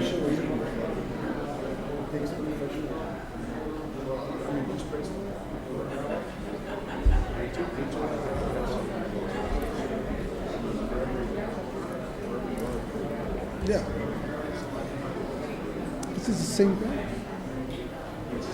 And it's no substance, it's always. Okay, now.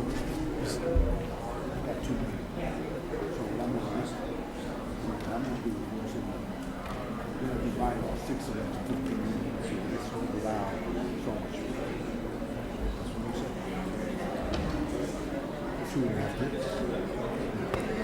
I see. There's 6. 2 times 6 is 12. There's 3 minutes left. Yeah, 2.5 minutes. 2 minutes and 15 seconds. Yeah, yeah, yeah.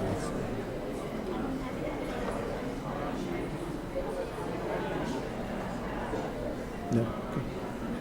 How you doing, Allison? I'm doing great. I wake up in the morning.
city reporter, Emma Trevino, for joining us. It's good to see a body here. Get the human element into the stories. And thank you, Emma, for joining us. She watches on TV. We'll start with the mayor's report. There's countless things that the mayor does. Facilitating is one of the things that the mayor's does to get things done or moving between citizens in the city and government. Processing complaints or ideas or whatever. Aside from that, in the many meetings I attend to, I just got back to Mexico. I left over the weekend, came back. My travel was very, very beneficial, very productive. I'm glad to say. One of the things that I was able to do was meet with federal, state, and local leaders. I also got the opportunity to go to disadvantaged areas that have been receiving some of our help. From the public here who are contributing dry goods and water because of Hurricane Alex.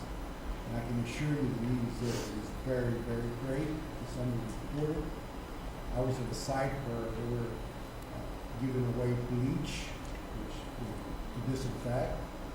They were giving away bread, tortillas, beans, rice, cooking oil, just goods that people could use to survive. And I want to continue this food drive, and I'd like for people to continue to give. So far, we've sent 20 trailers. We got another one ready to go. Right, Pastor? Yes. We got another trailer to go. We just got a sponsor to pay for the freight of 7 more trailers coming down to get to these people in need. Now, some people will criticize this because I've heard this before, but we got to take care of our own first. Well, we do take care of our own. And we have the infrastructure with the government, local and state and federal government, to take care of it. But over there, they don't have that. And let me tell you, the need is great. Sir, Compassion. Mayor, can you talk to the mic? The compassion that citizens are showing is appreciated on behalf of this commission, myself, people who have worked on this project like Pastor Brad Berg, Bob Clark, Brownsville Team Ministries. I can't express the gratitude in their face. Everything that we take for granted, they value. I saw children that would bring tears to your eyes. They need wheelchairs. So wheelchairs that we don't use, that we throw away, we discard, they can use. All that stuff they can use. So please contact us by calling 548-6005, and we'll find a way to get those goods to the people in need. Or call Pastor Brad Berg. What's your number, Pastor? 238-7005. 238-7005. So please continue with this humanitarian aid. It's well needed. I mean, it's much needed and well appreciated. I had a meeting on the revitalization of downtown. Talked to city manager about budget. Worked on the pause effort at PetSmart on weekends. Attended the. Let me go back to the PetSmart deal. We have 80,000 pets here, and I know I get criticized for caring a little bit about this, but it is something important, and it is part of our economic development in this community. Anytime people come to visit us and see a bunch of pets running around like we're a third world country, that leaves a bad impression.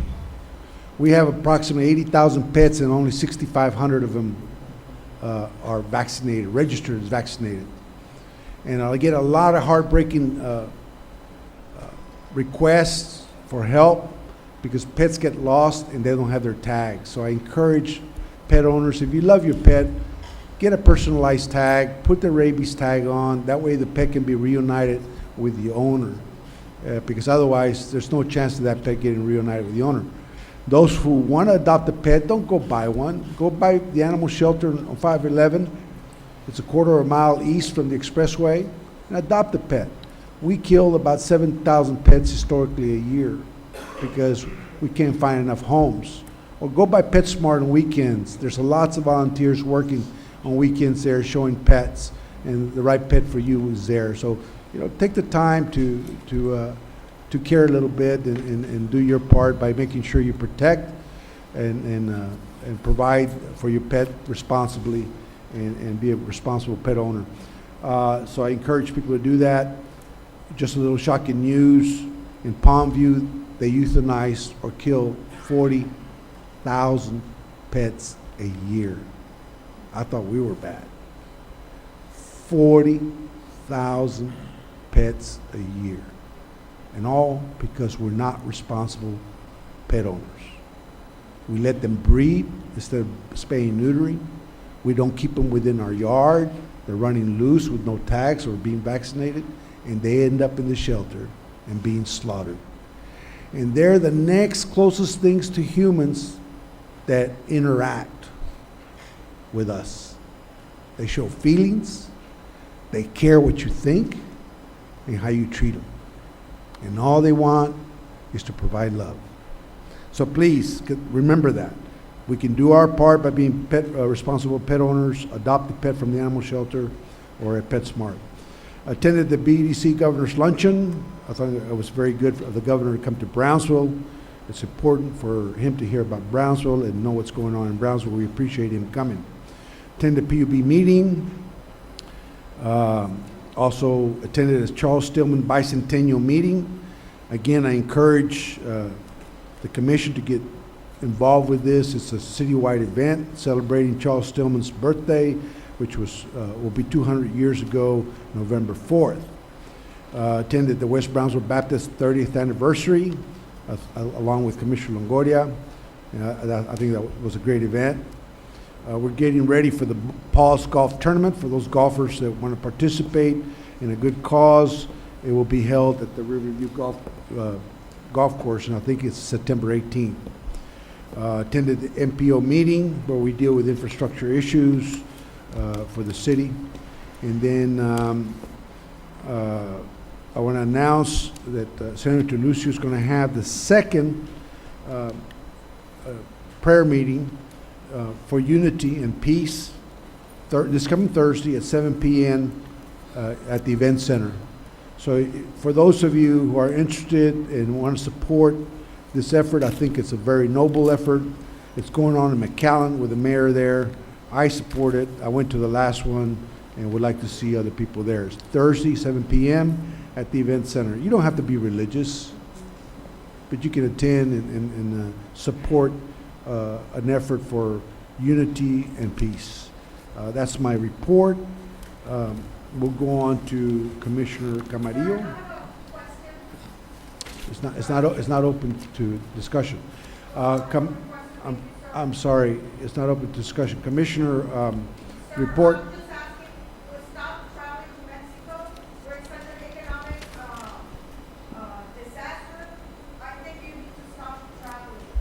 Okay, Madam, this shows your lack of insensitivity and the fact that it didn't cost the taxpayers 1 cent. I did. Didn't cost the tax. Every time I travel to Mexico, the city doesn't pay. Okay? Is that okay with you?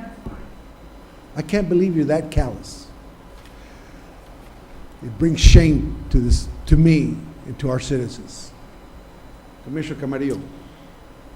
As I mentioned earlier, I want to invite everybody tomorrow at 6 p.m. at Veterans Gymnasium located along 281 Military Highway. We're going to join efforts with BISD, and we're going to provide reusable bags to all the teachers and the families and the students that are going back to school. The district has allowed us to provide information about our ordinance to the public. They expect anywhere between 15 to 2,000 people. So Keep Brownsville Beautiful, and along with Healthy Communities, will be out there and other volunteers passing out information and distributing the flyers to each and every one of the participants. I also want to welcome the students back to school. Next week, most of our students will go back to school, whether it be elementary, middle school, high school, or college. It should be an exciting year for everyone, and I hope everybody does well and focuses on their studies. It's so important that we educate this population to do bigger and better things. Also want to remind everybody, on August 26th, we will have the Bring Your Own Bag Day throughout Bronzeville. Please encourage family, friends. If you're going to go shopping that day, if you're going to go wherever you're going to go, take a reusable bag with you and help us promote Bring Your Own Bag. Again, I can't express enough that the city wants to educate and inform folks of our ordinance, and this is an event to help gear up people to when the ordinance will take effect next January. So again, Bring Your Own Bag Day, August the 26th, all day, and I encourage you all to participate with us. That concludes my report. Thank you, Commissioner. We all support that. Commissioner Charlie Atkinson, District 2 update. Just real quick, there was an accident that happened this past weekend on Indiana Road. I've gotten a lot of calls because it is in my district regarding what safety recommendations that the city of Brownsville can give to the state, because a lot of y'all don't know, but Indiana Road is a state road. And, you know, people asking for speed humps and stuff like that, but it's hard for us to do anything with a state road.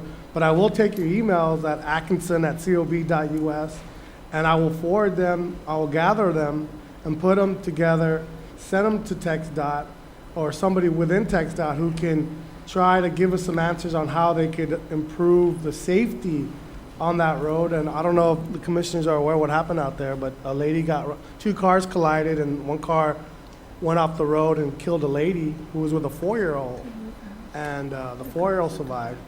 But I've been getting lots of calls, and the news media got a hold of me, and I referred them to the city manager, because bottom line, a lot of people don't know out there that it's a state road, and when it's a state road, they have the obligation to hear y'all out also, but through the city. So send them to me, and we'll gather them, and we'll see what needs to be out there for people to be safe out there. On Fruitdale, I've been getting calls, the people that live on Fruitdale in my district and Highway 48. Fruitdale Street has been closed for a while now, and I'm urging, and I know I should have talked to Public Works before I got it, but I just got this at the last second. So I know once I talk about it right now, I know Santana Torres will go out there and or try to work with the state or make calls to the state, because Highway 48 is a state road, and a lot of people are complaining on Fruitdale that they're not able to get out, and there's a lot of problems with getting out of Fruitdale area. And I just want people to know too, Highway 48 is a state road. But send me those emails at atkinson@cob.us, and I will forward them and try to get you the answers you need so y'all can get through that street. I want to say we did it. There's a street, Llano Lakes, in between Egley Elementary and Olivera Middle School. For a long time, it's like driving on the moon. You know, it was horrible. People were fed up with that street, and we finally did it. Last week, it was paved, and I'm sure we're gonna have to put in some speed bumps now, because it's a school and we don't want people racing through there. But I want to thank all the people that gave me their emails, and I sent them. That's how I hold people accountable at the city, because through email I can send to the department heads what people are wanting and what they're saying. And a phone call does work sometimes, but there's no better way to hold somebody accountable but through email. So I appreciate all the people that sent me emails on this street, and we finally got it done. And as far as the sports park, the Cowboy Legends are going to be down here. I don't know if it's this weekend or next weekend, but they're going to be down here, and we're trying to, this weekend? This weekend at the sports park, we're going to try to sign up a lot of kids. A lot of kids don't know a lot of these older Dallas Cowboys, but the effort's been there by the city, United Way, and Spalglass to bring down these legends. So they're going to have big screens out there so the little kids can see what they did back in the 80s or 90s. But they're making a great effort to show the kids down here how to play football and the skills for football. So we're real excited about that. So we encourage you all to put your children, boys and girls, to show up for this camp, because it's a well worth it event. How much is it? I think the initial fee that they want to charge is $25, and that includes lunch, drinks, and everything out there. Last year the year before we charged $35, but that was all United Way. This time the city of Brownsville's doing it with United Way. They're helping us out, and it went down to $10. but we're still gonna have the same refreshments out there, the same lunch for the kids, and we're real excited about that. Because the kids down here, there's a lot of kids that will never get past Brownsville or Olmito. So we're trying to bring that down to the valley. We're trying to bring down these people to the valley so they can see what these people are like, and it brings a big smile on their face. So that's about it. Thank you, Commissioner. I forgot to announce Saturday, August 28th, between 10 a.m. and 12 p.m. Tickets are $10 at the Brownsville Event Center. They got a Zumbathon in benefit of Valley AIDS Council. Many hands, and one goal. It's sponsored by the City of Brownsville, HEB, Watermill Express, Chicken Filet, Zoo Fitness, Gold's Gym, 360 Fitness Studio, Lad T-Shirts, Valley Regional Medical Center, and Valley Baptist. So for those who are interested, the tickets are $10 August 28th, Saturday, between 10 a.m. 12 p.m. in benefit of Valley AIDS Council. Thank you, Mayor. Thank you. Let's move on to the proclamations. Bring Your Own Bag Day. Who's going to be receiving this proclamation? We have some representatives of our environmental committee, as well as Art from our health department, and and healthy communities.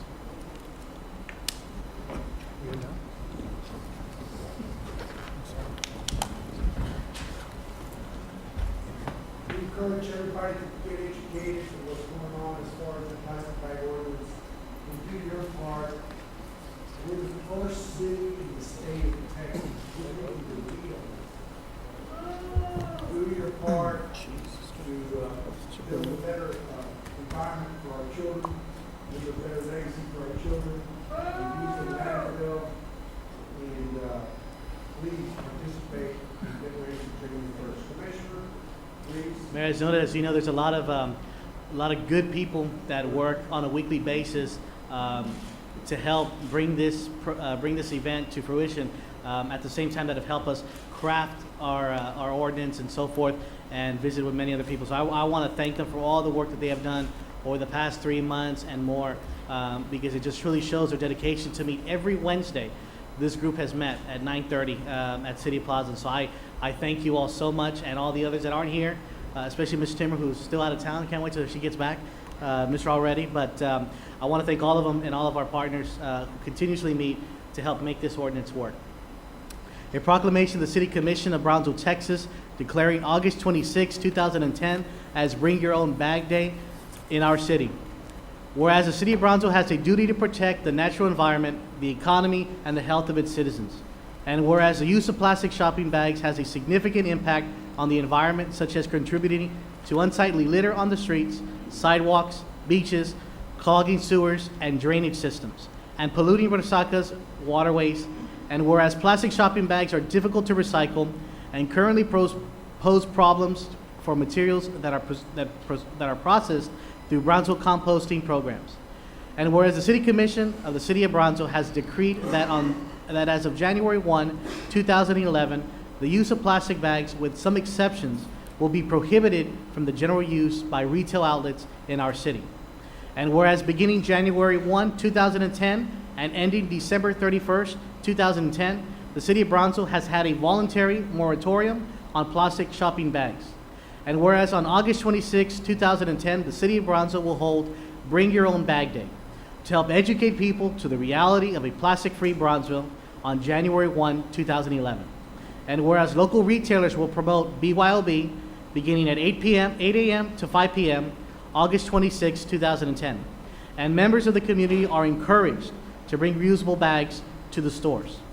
Now, therefore, we, the members of the City Commission of the City of Brownsville, Texas, by virtue of the authority vested by the Charter of said city, and on behalf of all our citizens, do hereby declare August 26, 2010 to be Bring Your Own Bag Day, as a prelude to the implementation of the citywide prohibition on plastic shopping bags.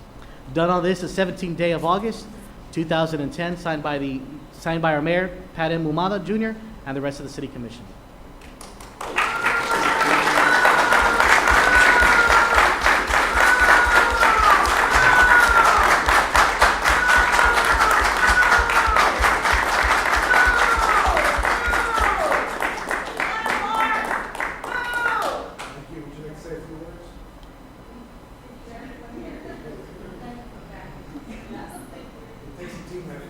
can't do it alone.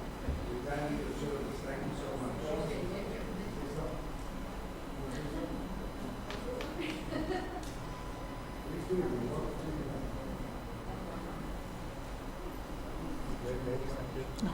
I just want to remind everyone, the reason for this BYOB Day is to focus back to the Healthy Communities survey, where the public felt that an ordinance of this type needed to be in effect, and this is an opportunity for the public to participate in in the reusable bag day, to show the support to the retailers that they are behind this ordinance. Thank you.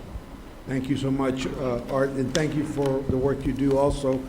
We have a presentation of Civil Air Patrol, Major Sean Crandall. Please come forward, Major. Welcome to our chambers. Got your CD, got your handout.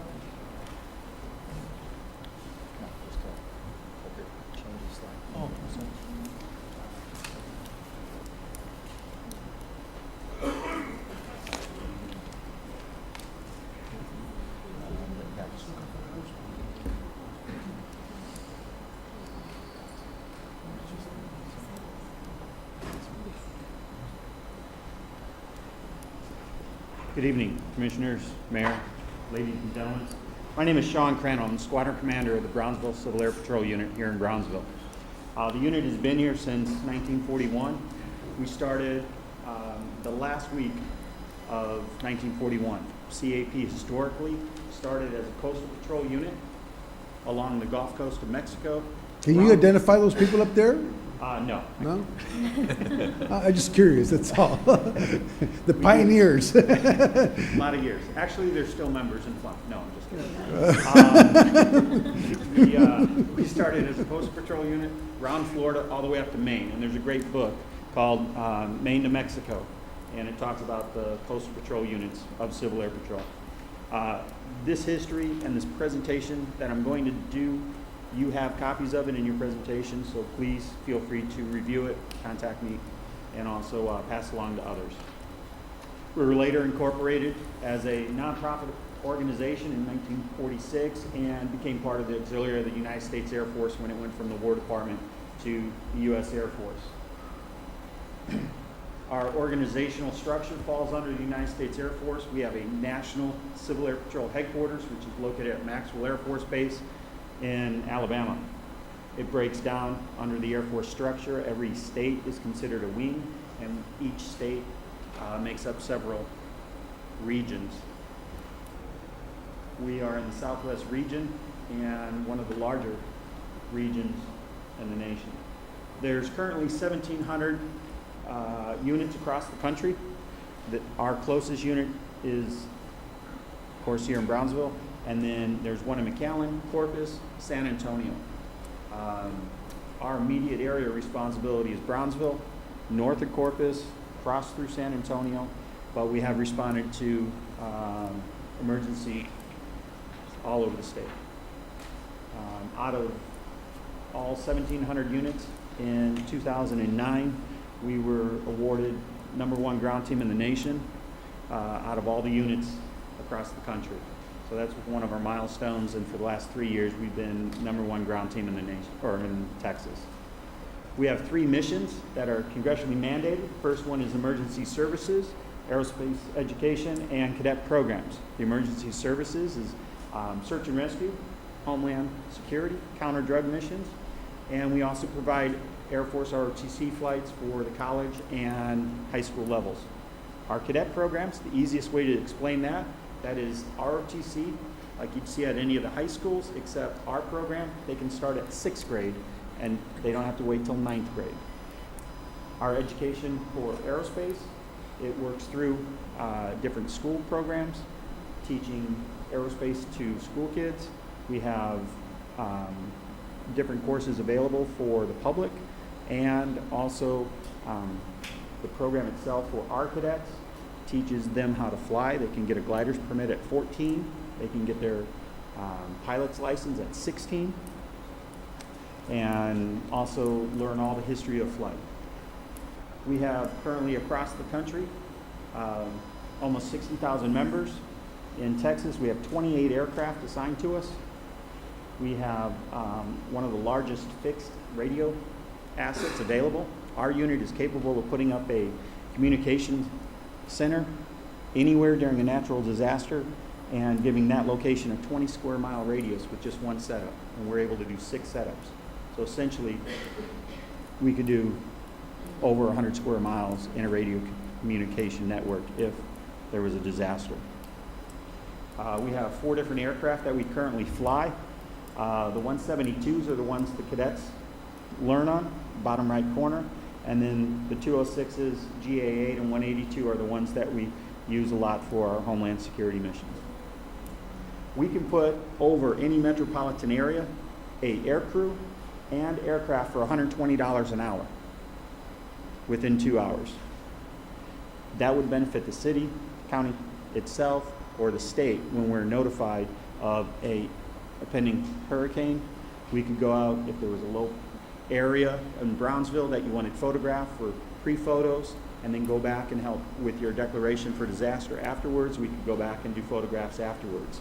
We can go in the field and give real-time photographs and videos for the fire departments or the emergency medical services of in case there was a fire at the port and we couldn't get close enough to see it, we could fly over it and project those videos to a land-based computer if we needed to.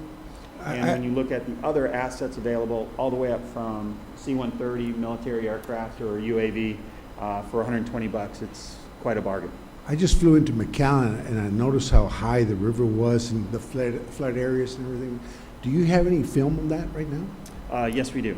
That's through the EOC. We've been flying missions for photography Okay, through I'm the gonna need state some of that. EOC, and all that can just be requested. Okay. And in your second PowerPoint is our CAP Capabilities Handbook, which you guys have, and that also goes through the 800 process on calling First Air Force and getting a mission in order for us to assist in any ways possible. Thank you. This is a breakdown. That is an 800 number for the NOC, and we are able to assist local, state, and federal agencies, and we have CAP members at the state EOC center whenever it's activated. This is our National Operations Center where we do our 3 missions: counter drug, homeland security, disaster relief, and photographs. CAP was the only civilian aircraft flying over New York City 2 hours after 9/11. We were able to take these photographs after the towers fell, and we were actually on a training mission along the river, and we were diverted to do these photographs. These other photographs are other wings. The center photograph is actually some of the photographs we were taking during Hurricane Dolly in San Benito, but it also shows our wildfires, our Katrina, and flooding in Iowa, along with heavy snows and what we can do. We also do Homeland Security infrastructure photographs. We fly routinely for naval ships leaving their ports. We fly bridges, dams. We could fly ports. Every time there's a missile or a satellite going off at Florida, along with the space shuttle, we'll fly security for them through that. Our cadet programs, we're pretty proud here in Brownsville. We have 100% of our cadets going to college or to the military, being a local state college, out-of-state college, or joining the military. One of the advantages of Civil Air Patrol is if they go through our cadet program and get their cadet officer's rank, it's congressionally mandated that if they enlist in the service, they go in as an increased pay grade with 3 stripes, or 2 stripes as an E3. So it's a huge advantage. Last year we had one of our cadets go off to the Air Force Academy, and I currently have one of my cadets at the Naval Academy this year. We have annual activities of flight encampments, our aerospace space camps, our leadership schools, everything throughout the entire national program for CAP. We also do career exploration for civil engineering, for aerospace education at different Air Force bases and Air Force installations across the U.S. All 3 individuals up here are former CAP members. The center one, Rudy, he was one of our cadets. He was my cadet commander several years ago. He went through our flight encampment solo. On that Friday, it was actually his 18th birthday. So no matter what else Rudy does in life, he'll never forget his 18th birthday when he got his solo. Currently, he's stationed with the Blue Angels. He enlisted in the Navy, and he's responsible as one of the Blue Angels, on the Blue Angels flight team, taking care of their life support system, their oxygen, and everything in that one aircraft. So it's pretty exciting when we hear the stories he has to tell. We do have aerospace education. We have materials that are available to educators that are free, that correspond with different types of lesson plans that they can use in their classrooms. All they have to do is contact us on a national level or myself, and we can get that information to them. Along with that, we do have several different types of programs where we do enrichment, everything from K through 5, middle school and the high school programs, where we try to increase the knowledge and help them with aerospace education, rocketry programs, history of flight as well. We do have community service programs where we do wreaths across America, which is a nationwide program laying wreaths at national and state cemeteries. The other thing that we have, quite a few different publications. Our main problem, especially here, that I have in Brownsville is CAP is a very well-kept secret. And by doing a presentation to you and the public tonight, hopefully we can start to change that. We've spent quite a few years doing a lot of different activities here in Brownsville, and we just haven't, to be quite honest with you, had the time to come and do presentations because we're so busy doing what we need to be doing. We do have different partners with the Air Force Officers Association, Enlistment Association. Evergreen is a huge partner of Civil Air Patrol and AOPO. We were here 2 months ago and granted us permission to have the new training center at the airport. And thank you for that. One of the uses that we're going to have, not only will we be able to increase the space that we have available for our weekly and weekend activities, but we've already been given permission to have our state activities come down here once we get our facility taken care of, and also been given permission to have our national activities brought down. So it'll really be a great activity for CAP as a whole to come down. We are in the pipeline for points of distribution centers if there is a natural disaster, and we do need to set up ice, food, cleaning supplies. Our facility in our area would be designed to accomplish that when it's done. We do have a region search and rescue school that we hold here in December for 1 week. We hold it literally in the field. We have people from around the state and outside the state come down and do search and rescue for the entire week. The other thing that we do by increasing our capabilities at this new training center would be outreach programs for the local Boy Scouts and the ROTC units, because they don't have any place locally they can go to do outside types of training. And with us having confidence course and some other land nav capabilities, that's one aspect that they don't have in the schools that we could provide for them. We've been serving the country since 1941, and we've been doing it here in Brownsville since the last week of December. This is my contact information, and more importantly, the 800 number at the bottom is how you would contact the National Operations Center if you needed to. And in your presentations, you have all three of them. I did also include a single-page fact sheet, which talks about CAP as a 501c3 corporation, and also the history of CAP in there. And if you needed to print that off or give it to anybody who might be interested, it has my contact information at the bottom as well. Major Crandall, thank you so much for your presentation, and we thank you also for the service you provide us. Do you plan to do a presentation at BISD? Yes. Okay. If we can help in any way using the local channel, it's there for your use also, you know. Okay, I appreciate that. Just contact City Manager and Bill Young, wherever he's at. Okay. And All right. thank you so much. Anybody have any questions to say or comments? I just have a question. You had mentioned that you're going to provide outreach to Boy Scouts, et cetera. the facility that you're going to have at the airport, are you going to have a confidence course and obstacle course? Yes, sir. How large will the facility be? Well, we have 5 acres Okay. that we have slated for our property over there, and we're still finishing off our processing, our plans for the whole site plan itself. We will, as it grows, be able to accommodate more. Outstanding. Thank you. Thank you. Okay, thank you for your time. Very good. Item 5, Item 5, consent agenda items A through C. Move to approve. Second. we have a motion and a second. Any discussion? All in favor? Aye. All opposed? Motion carries. Mayor, real quick, can we move item 15 up, please? Yeah. Because there's some people here. That's a motion? Yeah, Second. Motion 15, you said? yes, sir. Okay, we have a motion to move up item 15 and a second. All in favor? Aye. All opposed? Motion carries. Item 15. City Secretary. Item 15, consideration and action to approve the financing method for improvements at Brownsville Sports Park.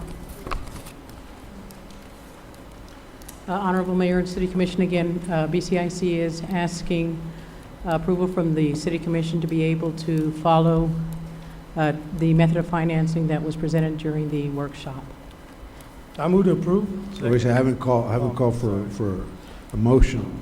I want to caution the commission, you're approving something without even getting all the figures from Delina. She had a lot of unanswered questions as far as what would be left for other projects and stuff like that. So consider that in your vote. I want to ask for a motion now. Motion to approve. You have a motion by Commissioner Atkinson, second by Commissioner Longoria. Any further discussion? All in favor? Aye. Aye. All opposed? Nay. Nay? 1 nay. 2 nays. Nay. Okay, Thank you. motion carries. Mayor, may I be excused? My daughter is playing a game right now, and it's her senior year, and I'd like to be there. Certainly. And to the public. Thank you, guys, and thank you to the community for showing up. To the public, whether you agree or not, this is the way we work, and that's okay. That's the way it is, okay? Let's go back to, can we move item 13 and 12 up? So moved. We have a second. All in favor? All opposed? Motion carries. Do item 13 first and item 12, please. Item 13, consideration and action to acknowledge the Chief Financial Officer's recalculation of the city's effective and rollback ad valorem taxes for tax year 2010 or fiscal year 2011. Honorable Mayor, members of the City Commission, let's use I presented to you the calculation of the effective and the rollback tax rate. There was a slight, very, very slight change. The presentation that was given to you on the 10th of August was 65, the effective rate is 65.7597 cents. The recalculation is 65.7556. So it's almost about a 1/1,000,000 of a penny, 4/1,000,000th of a penny was off. So we would want you to just acknowledge the change. Somebody, can you control that? What's that? The mic? Okay, go ahead. Move to acknowledge. We have a motion to acknowledge and a second. Any further discussion? All in favor? Aye. All opposed? Motion carries. Item 12, please. Mayor, if you may, I would like to go over the public hearing first on the budget, and then we can come back to 12, Okay. or in this case, 12. Which item is that, Pete? The public hearing, Number 10, the third public hearing, please. yes. Item number 10, third public hearing to discuss the city's proposed fiscal year 2011 budget.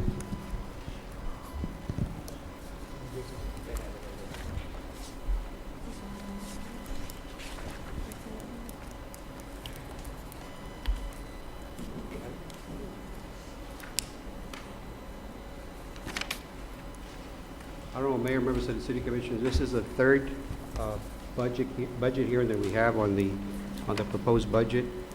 There are some changes from the last meeting that we had. There are also, in this particular budget presentation, there are some options that we're going to ask the City Commission to consider in trying to balance the budget, which I will discuss later. The effective tax rate, as was stated earlier, is 65, 75, 56. The effective rate is the rate that calculates to the same amount of revenues that we recorded or for the prior year, or that we received for the prior year. So the increase between the current rate of 65.4189 and the effective rate is 65, 75, 56 is 0.51%, a little bit higher. Now there is the tax rate, the effective tax rate that's listed here on the right-hand bottom corner. It's called the proposed tax rate distribution. The property tax is divided into the M&O, which is the maintenance and operations, and also the debt service fund. Based on the debt service that we are required to service next fiscal year, it would require 2702.55 cents, and the rest would go to the maintenance and operation, which is the general fund, of 38.7301 cents. Distribution breakdown percentage is 58.9 for the general fund and 41.09 for the debt service. Now, the rollback rate is the highest rate that the City Commission can actually approve without requiring voters to petition against it. The tax rates that we've had for the last few years, the last 10 years, have been 68 cents all the way to the current rate of 65.4189. The effective rate for 2011 is 65.7556. That would generate, based on 93% collection ratio, because that's what we collect on an annual basis. The current collections is around 93%. We collect the remainder percentage at future years, and that's where we have the estimated collections of prior years. That's when they come in from later. General fund collections for 2011 are estimated at 20.2 million, and the debt service of 14.6 million. Altogether, it's around 34.9 million. The general fund budget for 2010 shows 91,783,47 in revenues and 95,152,659 in expenditures, which has a deficit of 3.3 million. We estimate, and these are all very conservative numbers, we estimate that at the end of the fiscal year, we will have a fund balance of about 13.6 million, which is about 14% of reserves. The 2011 that was presented to you earlier without the budget cuts, because we went back and asked the department heads to cut back 10% of their budgets, which they did. Prior to this, we had a deficit of 6.2 million. After the cuts, the deficit has been reduced to 4.3 million or 4.4 million. We've reduced those amounts in the general fund by about 1.8 million in expenses that have been reduced through the 10%. These are line item by departments, not line items, but the department expenditures in the general fund. And as you can see, the third column shows the budget changes for each of those departments or budget units.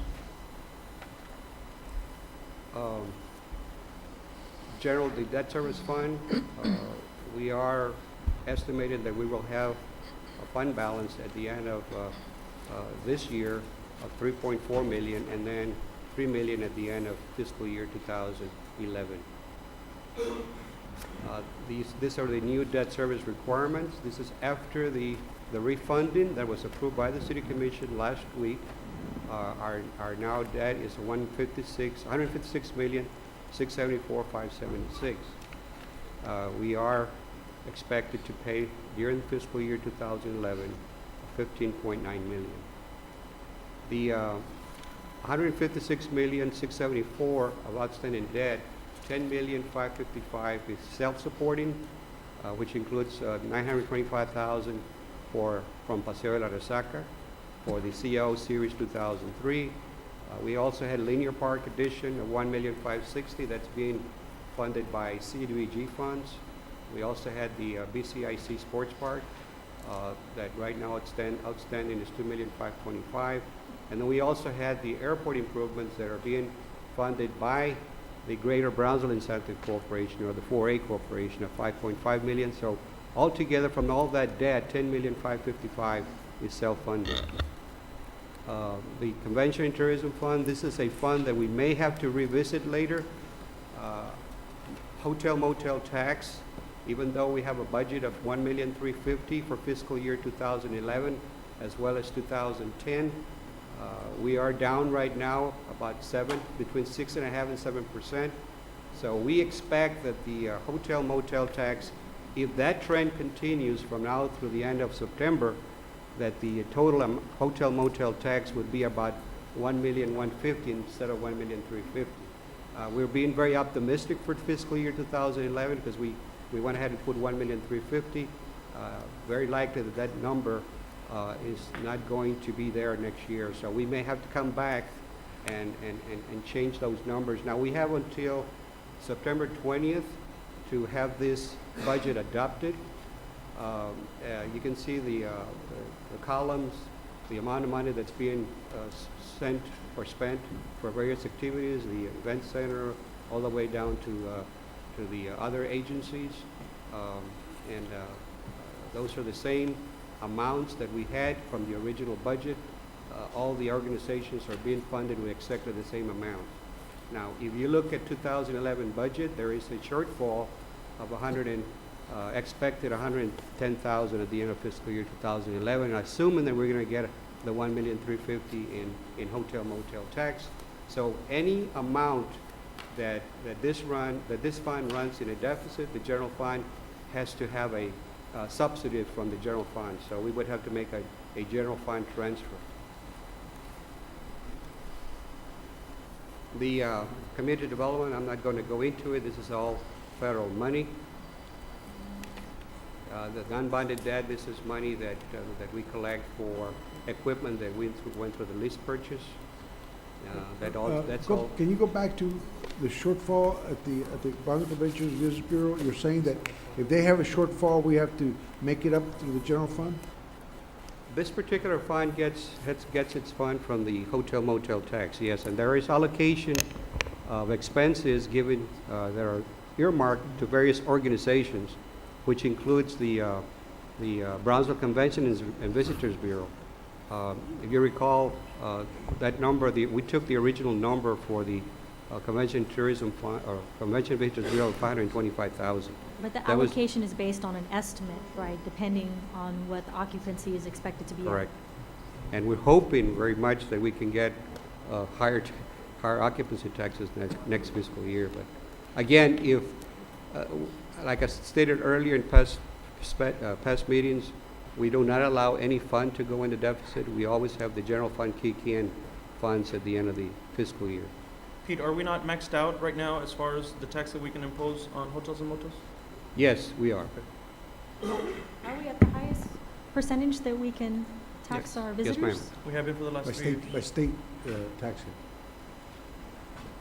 Yes, ma'am. It's allowed That's by law. correct.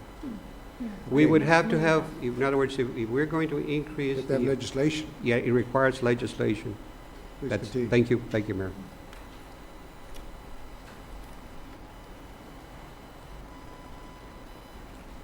Landfill tipping fee, we have a balanced budget.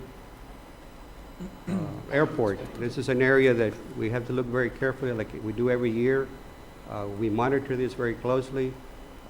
We do have an item on the agenda later tonight for the parking lot, that we're going to be charging fees for the parking lot. Hopefully we can generate some revenues that we have not generated in the past, and and that's something that we're going to be looking at also. Mayor, could I just impose? Sure. Could we go back to page 20? Page 1? 20? 20. When we're looking at the cuts that you've recommended, might I make a suggestion that when we go back, if funds are available, that you take into consideration and you look at our, at our land tipping fee is where we make up within the budget for a lot of other things. Right. And they have been requested, and they have been cut. Greens Division, Hotshot Crew, these are things that we need on a constant basis in the city. Now, because of the generosity, I'll call it that, of landfill tipping fee that we have every year, I would ask you to take them into consideration when we return back to the budget and look at probably putting some of these numbers back. Yes, sir. Thank you. Will do. Appreciate it.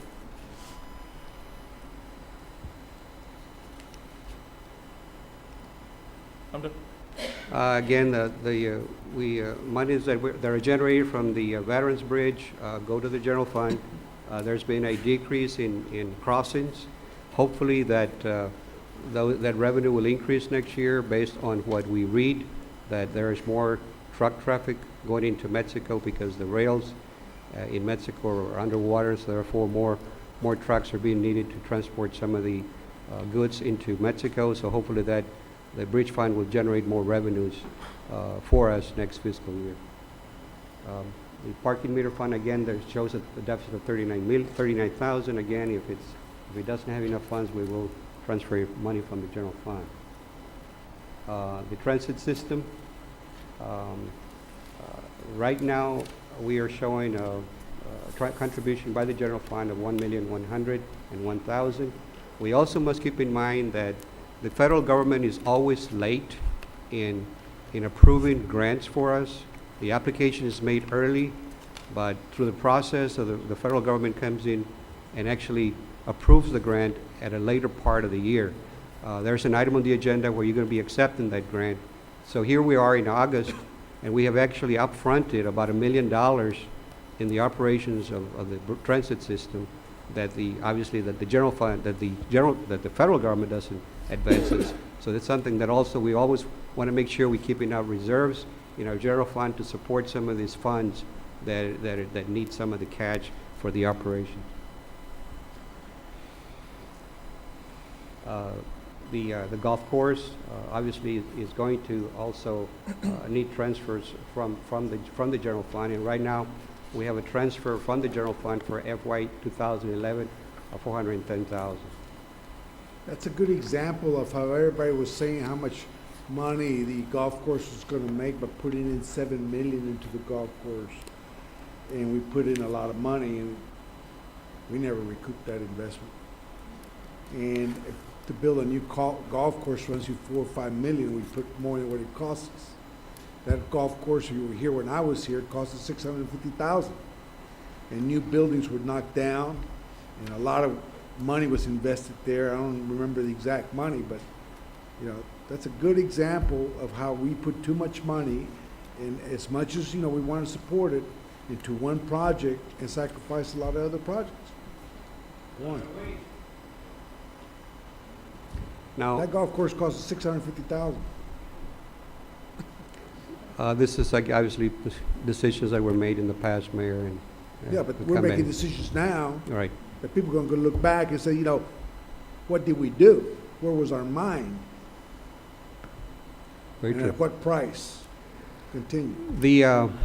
Obviously, how do we balance the budget? And this is something that we're having coming up with some options, and may not sit well with some of us, but at least we're going to bring it out and see what you think. Again, we have 30 days from this coming Friday. We are going to file the proposed budget at the City Secretary's office on Friday, the 20th. On the 20th of September, that's 30 days before it's filed at the City Secretary's office. That's when the budget gets adopted. So we have between now and September 20th to decide as to how we're going to see we can balance the budget that we're proposing. And these are some of the various recommendations that we are considering. Our general fund 2011 budget has a projected deficit of 4.4 million. We can raise additional revenues by increasing the property tax by a penny, and that penny generates $497,000 of additional funds. The PUB was very, I guess they came through for us in fiscal year 2010. We did go to for them I guess this year, and we asked them for a $3 million economic assistance subsidy, which they came through for us. And we're very fortunate we have a PUB in the city. That's another option. We can ask. Well, last year it was stated that it would be a one-time deal. Yeah, and one of the things that when we went to the rating agencies, they obviously they gave us a good rating. One rating agency did caution us that this is not a reoccurring revenue. That obviously it helped us. It helped us with the rating, and we're going to be asking. Obviously, the city manager needs to approach the PUB board, see if they would consider another year. If not, there's other options, and this is something that we have discussed this already, and we can move forward from here. Now, the PUB is scheduled to approve their budget on September the 13th, so between now and September the 13th, we can request some other assistance. Pete, did they give you a reason as to why it wasn't a good idea to do that? The rating agencies that we visited, Commissioner, told us it was good that you got it, but at the same time, you should not be counting on it every year because it's not a reoccurring. Exactly, you don't want to count on it. But other than that, that was the only. That's all they said. Right. Okay. Well, it also violates the bond covenants. Well, and it goes against city charter, and it goes against the formula. But besides that, I want to caution everybody, and Dag, you were here. Everybody said it was a one-time deal. We're going to get our house in order. We're going to, fix it. And everybody, didn't listen. And I told you it was going to happen again. Did I not say that, sir? Yes. Okay. So it's happening again. Well, nothing's happened. Well, it's happening again. Nothing's happened because we're going no over one's that. done a single But what thing. I want to caution you all, and I'm going to tell you all right now, everybody lauded the rollback. If you recall, 2006, or right before I came in 2007. In 2007, we started dipping into the reserves, and we've been dipping in the reserves every year since to balance the budget. And I also told you all that we got to fix this. We can't wait till we're desperate. Now we're in a situation to where everybody's hurting. In other words, the best time to have raised one penny that you were here so angrily fighting against was when the time wasn't as bad as it is today. Because sooner or later, and mark my words, and I'll bank my life on it, sooner or later, because of this situation that's going on right now, we have not rectified, we have not been willing to deal with it. We buried our hands in our head in the sand. We're going to raise taxes, and we're going to raise utility rates, and it's going to be done all at once. All at once, because we were not responsible to do it when we were supposed to do it as recommended by the experts, okay? And it's going to be a huge increase. It's not going to be a little increase. It's going to be a huge increase. Or you're going to break the city and PUB at the same time. And then if you're going to be happy, and that's what you all want, that's where we hit it. But mark my words, it's going to happen. This is an open meeting for No, not yet. Go ahead. Pete, let me ask you this, and I totally disagree with you. I don't think that's going to happen at all. But again, that's just my opinion. Pete, examine ways for PUB to possibly raise electric rates. Why would we want? It's coming. Why would we want them to do that? Okay, let me see. Let me tell you why. May I continue? And I think I can answer your question. Go ahead. Another option is to examine ways for the PUB to possibly raise electric rates, which are cheaper than Magic Valley currently. As of the June 2010, the PUB We're talking about PUB residential customer, residential rate per 1,000 kilowatt is in cents was 8.76 versus their nearest competitor 11.59 from Magic Valley. An average, and I got this information from the Brownsville PUB, the average residential customer for PUB using a 1,000 kilowatt hour per month pays $87.60 compared to the Magic Valley customer that pays $115.94. That's a difference of $28.34 or 24.4% less. Raising the PUB electric rate will not only help the PUB financially, but it will also increase the cash transfer that the city receives from the PUB. If the PUB raises the electric, water, and wastewater rates by 10%, the city will get approximately $580,000 from the electric, $198,000 from the water and wastewater, $200,000. Total from the three systems that we would get additional revenue through the transfers from the PUB of $960,000. This 10% rate increase would also raise $9.6 million of additional revenue to the PUB. We get 10% of the $9.6 million, so that's where we came up with the $960,000. We also, and this is another thing that we need to look at, and I think that it's in the process. I'm not saying that this is going to happen, but we probably need to revisit the impact fees to make sure that the adopted impact fees are not hurting the growth in building permits or construction. And I don't know if this is happening, but we probably need to look at it, which will have a negative impact on our tax rolls. Now, if some of the options that we just mentioned are not considered, but besides this, obviously we can cut more expenses. And when we cut more expenses, we're a service-oriented entity. So when we cut expenses, we're going to cut services. And we're talking about services in every department that we can continue to reduce more expenses, but we're just not going to be able to deliver what we've been delivering all this time. Again, some of these options that are not considered, we have to reduce other contributions that go to various agencies that are being funded by the general fund or hotel motel tax. Another thing that I don't have here in the PowerPoint is that if you recall, the city of Brownsville has already spent through an authorization that was approved by the city commission way back in May of 2009.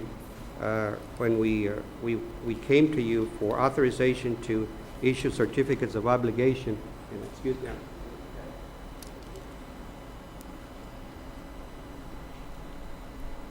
If we're not successful with issuing the certificates of obligation that we brought to you earlier, right now, through authorization from the city commission in the past, and these are expenses that we already funded, expecting a CO proceeds of $2.4 million.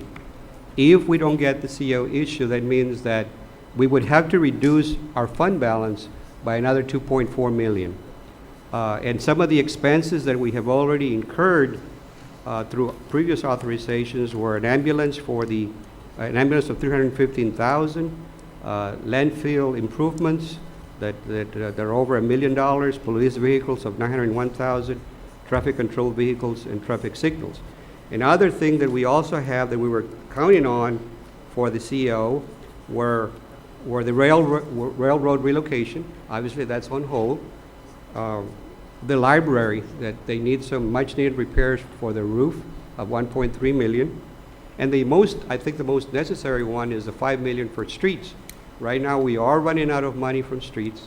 So you see all the construction, other than CDBG-funded projects, you'll see a slow, obviously, there will be not much construction for streets in 2011.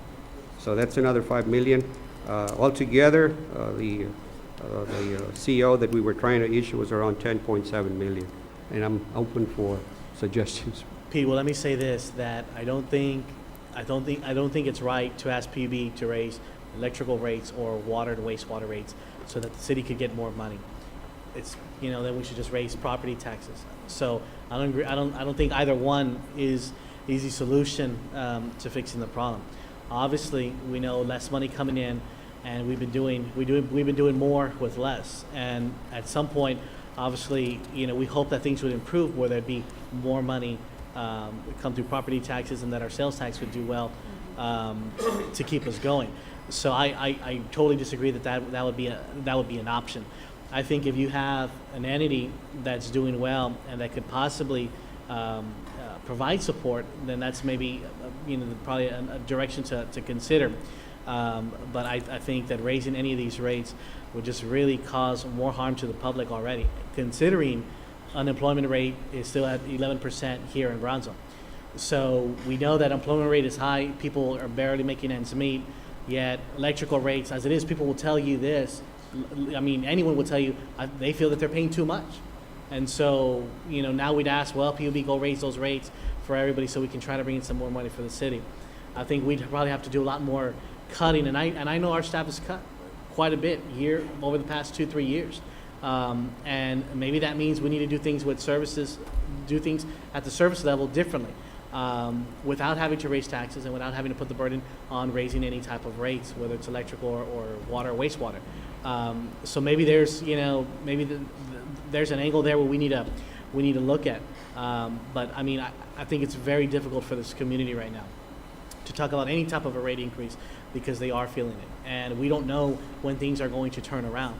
When I hear stories about construction workers and pavers and all these individuals who are really struggling because they don't have any jobs and they don't know how they're going to support families, it just goes to show that where the difficulty's at. And so things need to change. People that want to build homes, we're seeing homes and we're seeing those permits go up, but to what extent? When you mentioned the impact fee, maybe that needs to be reconsidered. I think it does. I think maybe, the higher that fee is, the less likely somebody wants to go and build. Some of our fees, for example, we want to go do certain things. I know we have all these restrictions and we need to follow the rules, but maybe that's keeping people away from doing things. And so I think we need to hear from the public too, because I think they could tell us a lot of, I went to this community and they do it this way. We may want to consider and look at all those things. And, the commissioner makes a good point. Right now, it's a very difficult time. But when the time was being recommended by the professionals to take the action to avoid this, it wasn't like it is today. And our failure to do that has put us in this situation. We lost millions of dollars because we failed to act on the impact fee. It took us like 2 years.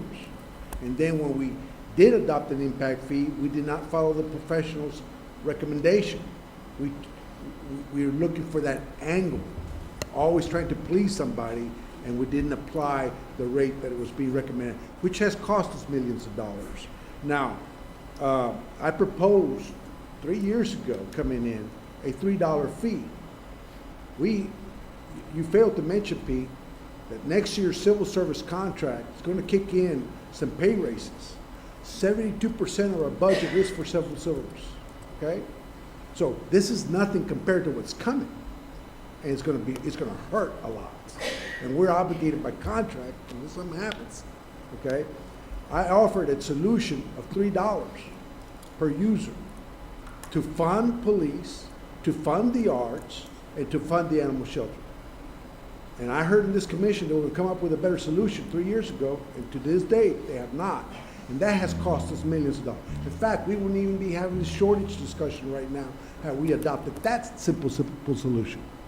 And I don't mind, looking for ways, but where do you stop? Are we going to cut back on city employees? That's not an option either. Our city employees have not had a cost of living COLA, and it's very unfortunate, and it pains me to say that, and very unfair in the past 3 years. Well, we came up with our, and again, we have 30 days to consider between now and September 20th. Okay, this is a public hearing. Thank you, Pete.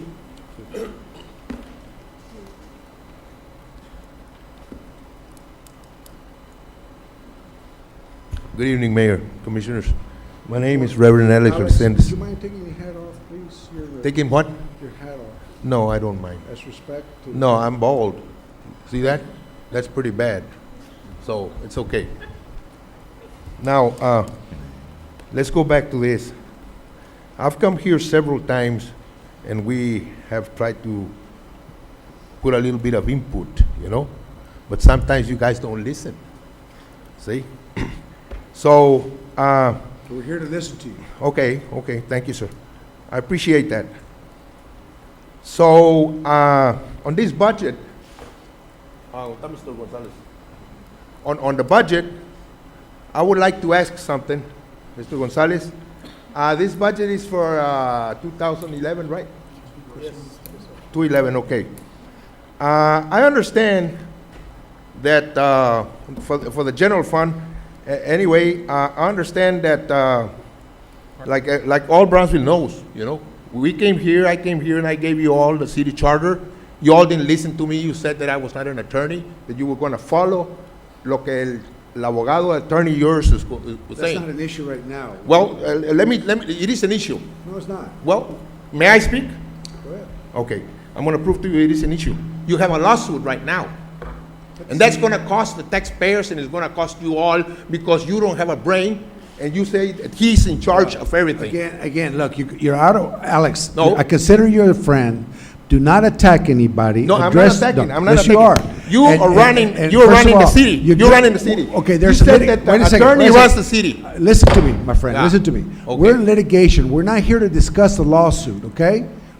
We're not here to discuss the The lawsuit. lawsuit We're here is going to have to discuss- do something with the we're- budget. We're here to discuss No the va a afectar- budget. Okay, let me ask Mr. Gonzalez. Is this going to affect the budget? Do you know how much money it's going to cost the taxpayers? ¿Cuánto dinero nos va a costar el lawsuit? Legal. We do not know. Ask that any comments about anything that's in pending litigation, that's not really a proper comment. ¿Qué pasó, for city papacito? commi- Thank you. That's not a That's proper enough, comment man. for city. I don't want to speak about it, right? Well, I you don't are wanna speaking speak about it. it. You As are I speaking told- about it, wait a sir, second, and I'd ask that wait you a second. not. As I told you, Los we cannot taxpayers' discuss this. Well, you need to take it up with those who filed the Yo lawsuit. pago taxes, mister. Okay. And you're working here for me. Okay, thank you, Alex. Okay, no, Just real quick. the next person. I need to speak to legal. Mayor, Look, excuse me. it's already under control, Commissioner. I'm not, that's not what I mean. I need to speak, I need legal's advice. Okay. Go ahead. A citizen such as Mr. Resendez or anybody else, because they're not here to debate staff. They're not here, so I would ask you to please speak up when it's necessary. They're not here to debate Pete. They're not here to debate any of us. They're here to give a public comment, and that's what it needs to be. So please. if Yes, you would. Commissioner. Thank you. My name is Leticia Perez Garzori. Regarding this, I'm going to be kind of broad on it because we're still talking about how to balance the budget. That's the That's what the public hearing is about. This is the issue. In a roundabout way, I believe there was an issue that it was brought up. Actually, it was a comment. It wasn't an issue, and it was the comment was by you, Mayor. A couple of meetings back, where you made a comment that the attorney, the city attorney, was overpaid. You didn't explain exactly why he was overpaid, but it certainly was on record and was on Miss. Were you talking about the budget, or are you talking about my comment? Can I finish? Thank you. And so that comment came from you, and so it seems that if he is getting paid more than he should, I don't have anything to say about that. The comment came from you, and it didn't come from the public either. Well, can you let me speak? Well, we should get to it. Well, That has but I nothing to do have with to. the budget. Okay, I'm getting there. Okay.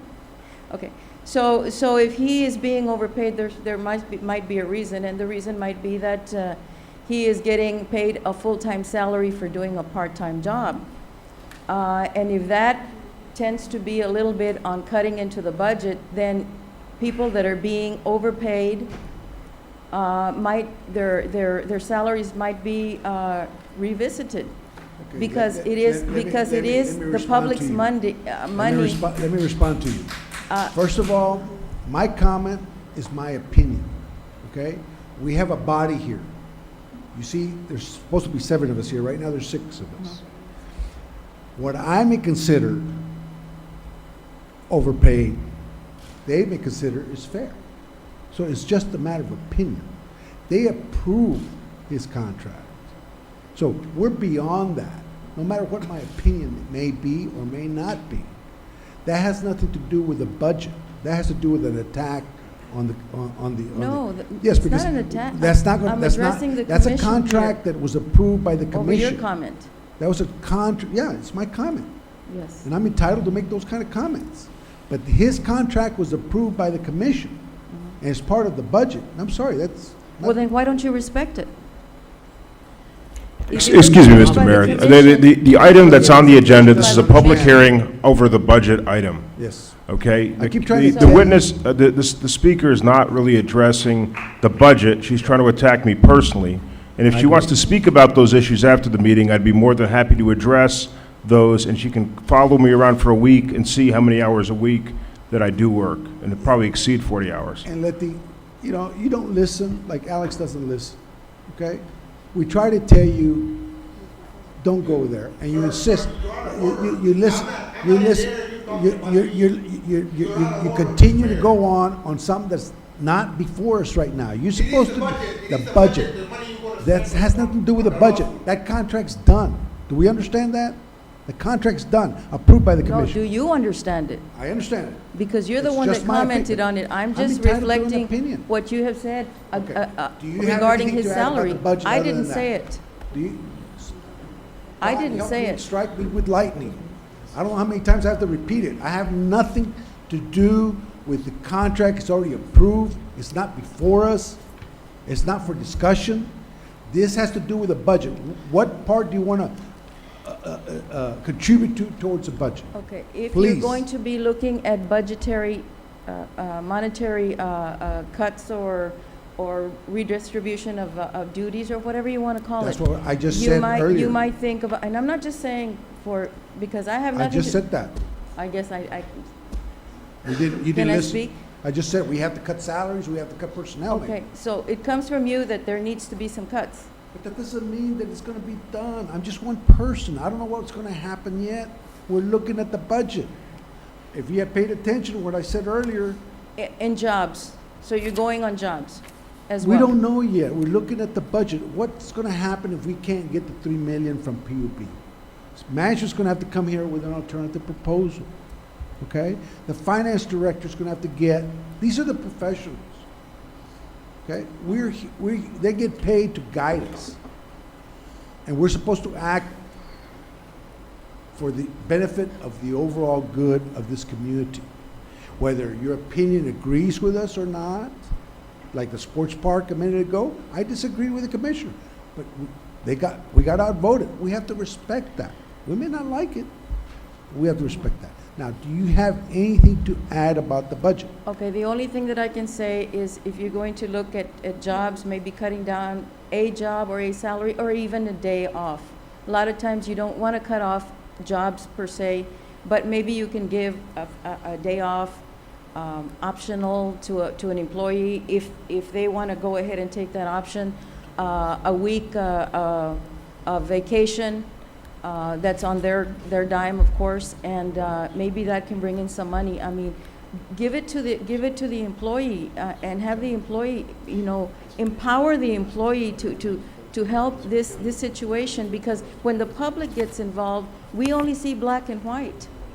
We don't see the gray areas of what it is. Maybe if you empower the employee and bring them into the system, and maybe they have better solutions than either you, the commission, or even I could, the general public. And that's all I have to say. Those are constructive comments, madam, and we appreciate those suggestions. That has to do with the budget. Now, anybody else on this topic of the budget? And if there's any volunteer city employee that wants to eliminate his job, please step forward. Go forward.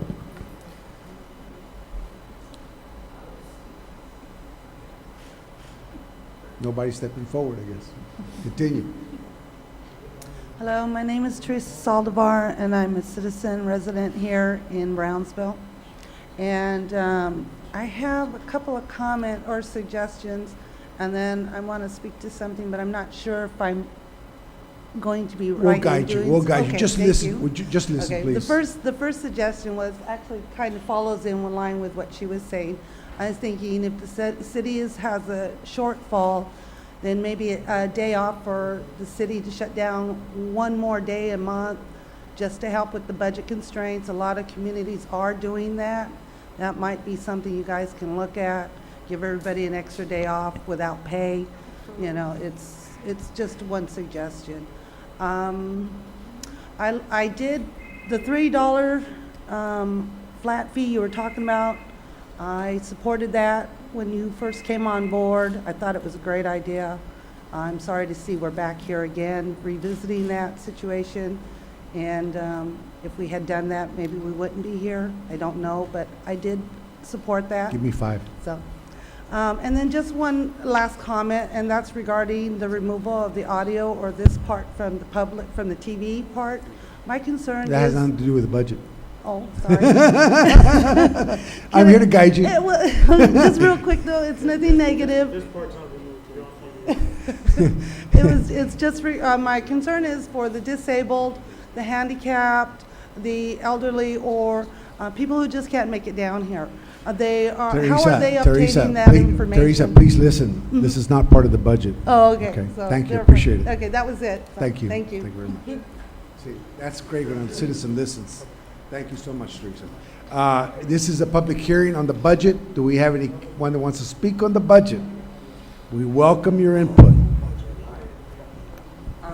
I'd like to ask, last year there was a bit of an issue where the budget. Would you mind raising your mic so you Yeah, can be sure, heard? no problem. Last year, the budget that was put online was very broad, very general. And I'm wondering if it's possible that this year you put a more detailed budget online, so that people can come in and say, you know, maybe you could cut this, maybe you could cut that as a possibility. I don't want to make this just, you know, mean or anything like that, but you all just approved, what was it, $1.8 million for the sports park. Some people, the main instigator's not here, unfortunately. If you are so sure, not you, Mayor, but because you voted against it, but if you're so sure that this sports park is a moneymaker, and it's possible to make so much money because of the sports park next year, is that projected revenue for the city in this next budget? And if it isn't, why isn't it? Does that make sense? I don't think those numbers are in, but The numbers for the sports park are they in? Okay. But you already showed that. Yeah, he already showed But it's that. incorporated into No, this budget. but I think what he's saying here, what Delina was projecting compared to what you had. Yeah, showing. That's what you were referring to, right? Mhm. Yeah, okay. No, those numbers are not there. What's there is what Pete showed. The other question I Based on have, historical data. last year, there were 2 jobs, there were 2 positions that were added to the city staff, and I believe one of them was in the legal department.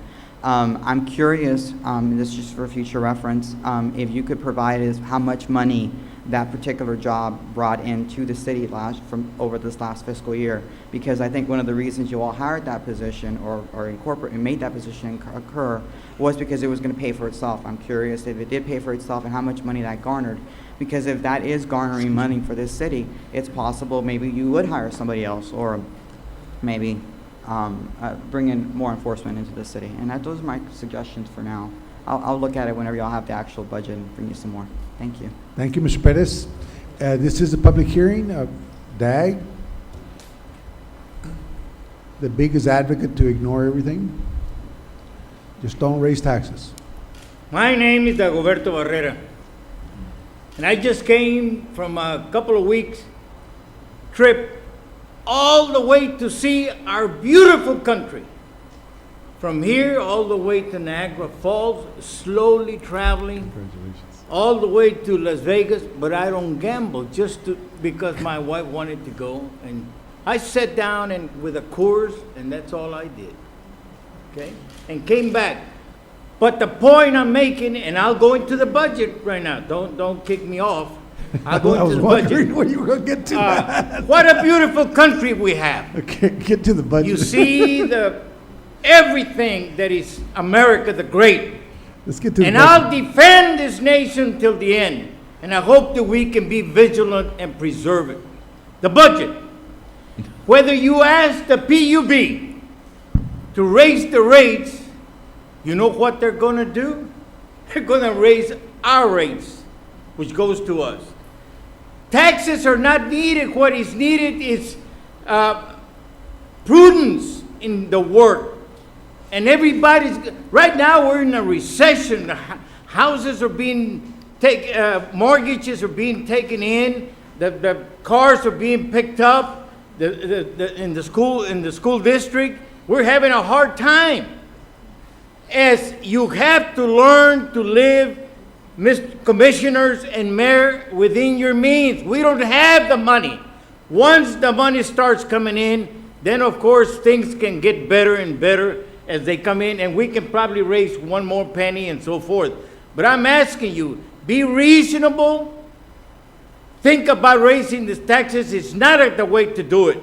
We need to go on and do what we can with what we got. I've seen that the roads are being paved, other things are being done, but even the employees need to understand that they got to put in a good day's work for a good day's pay, which is what they get. It's not how much you make, it's how you save your money, and you have to be tight. You have to be tight during these times. That's all I wanted to do. Cut your cores out. Thank you very much. Okay, this is a public hearing. Any other comments? Can I have a motion to close public hearing? Second. Or is this a continuance? Do you want a continuance? Mayor, there is another item on the agenda that is going to require us either to have, well, that's another item on the agenda. Right now, I would not continue the public hearing. Not continue. No. Close the public hearing? Second. Okay. Huh? May we have another Oh, speaker? Mr. Grove, you want to speak on this topic? No, sir, I'm late. I have public comment. I apologize. I was confused. Okay, close. can we have a motion to close public hearing? So moved. We have a motion by Commissioner Camarillo. Second by Commissioner Zamora. All in favor to close? Aye. All opposed, motion carries. Now can we go to item 12, then we'll go back to the public hearings and get to the public comments. I mean, item, 12. Item 12, consideration and action to authorize 2 public hearings to be held on August 31st and September 7th, 2010, to consider ad valorem tax rate increase for tax year 2010 or fiscal year 2011.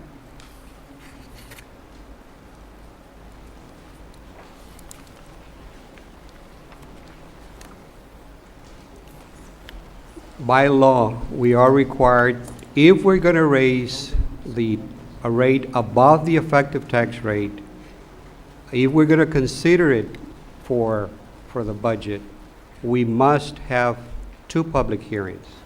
So even if you just raise it by just anything over the effective tax rate, we have to abide by that rule. And that increase in the effective tax rate would be equal to the last year's. Well, the effective tax rate will generate the same amount of revenue that generated the last year. And there's an example here that shows 65, 75, 56. If we go with 65, 75, 57, you're increasing the effective tax rate. So if you're going to increase it by, if it's a tiny amount, we are required to have 2 public hearings. And we were going to, if the city commission just decides just to debate the issue between now. Just to clarify, Pete, this little slight increase is not generated by the commission, it's generated by the effective tax rate to equal to the generation of the same amount of tax collected based on the year before. Yeah. Well, truth and taxation law, that's what it's called, says that if you raise it above. I just want to make sure the audience doesn't get panicky and think that we're raising taxes. Right.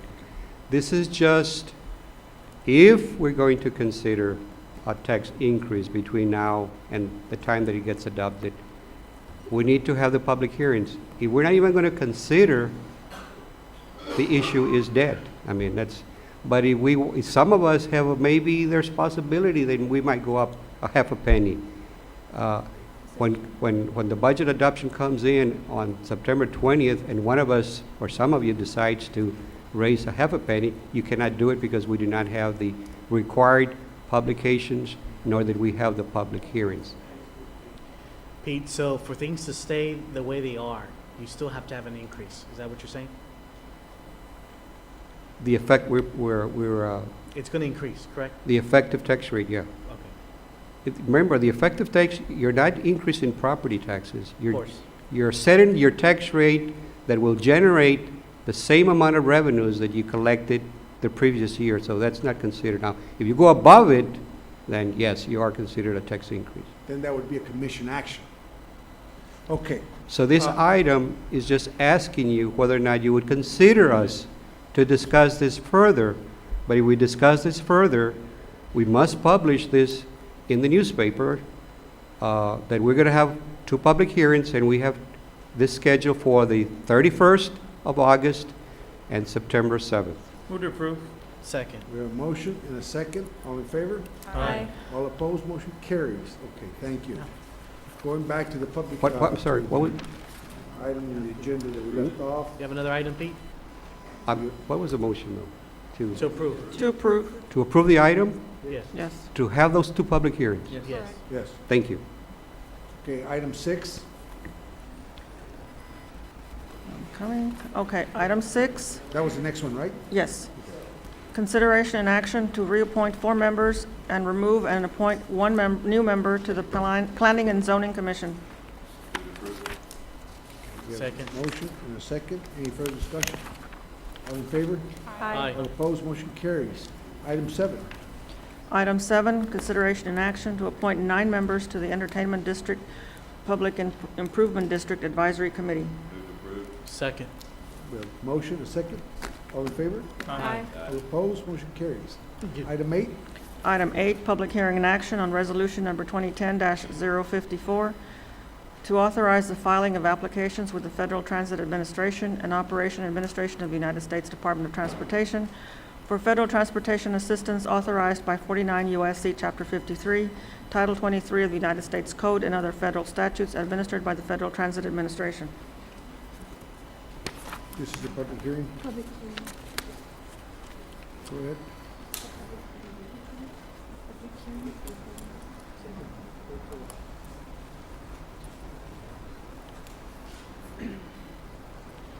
Good evening, Honorable Mayor and Commissioners.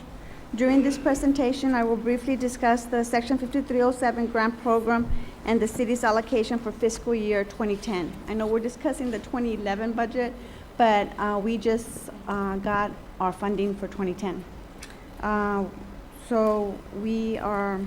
will be going over the proposed capital, planning, and operating projects and the local match required for each. After the presentation, you may open the public hearing to receive any comments and then take action on the item.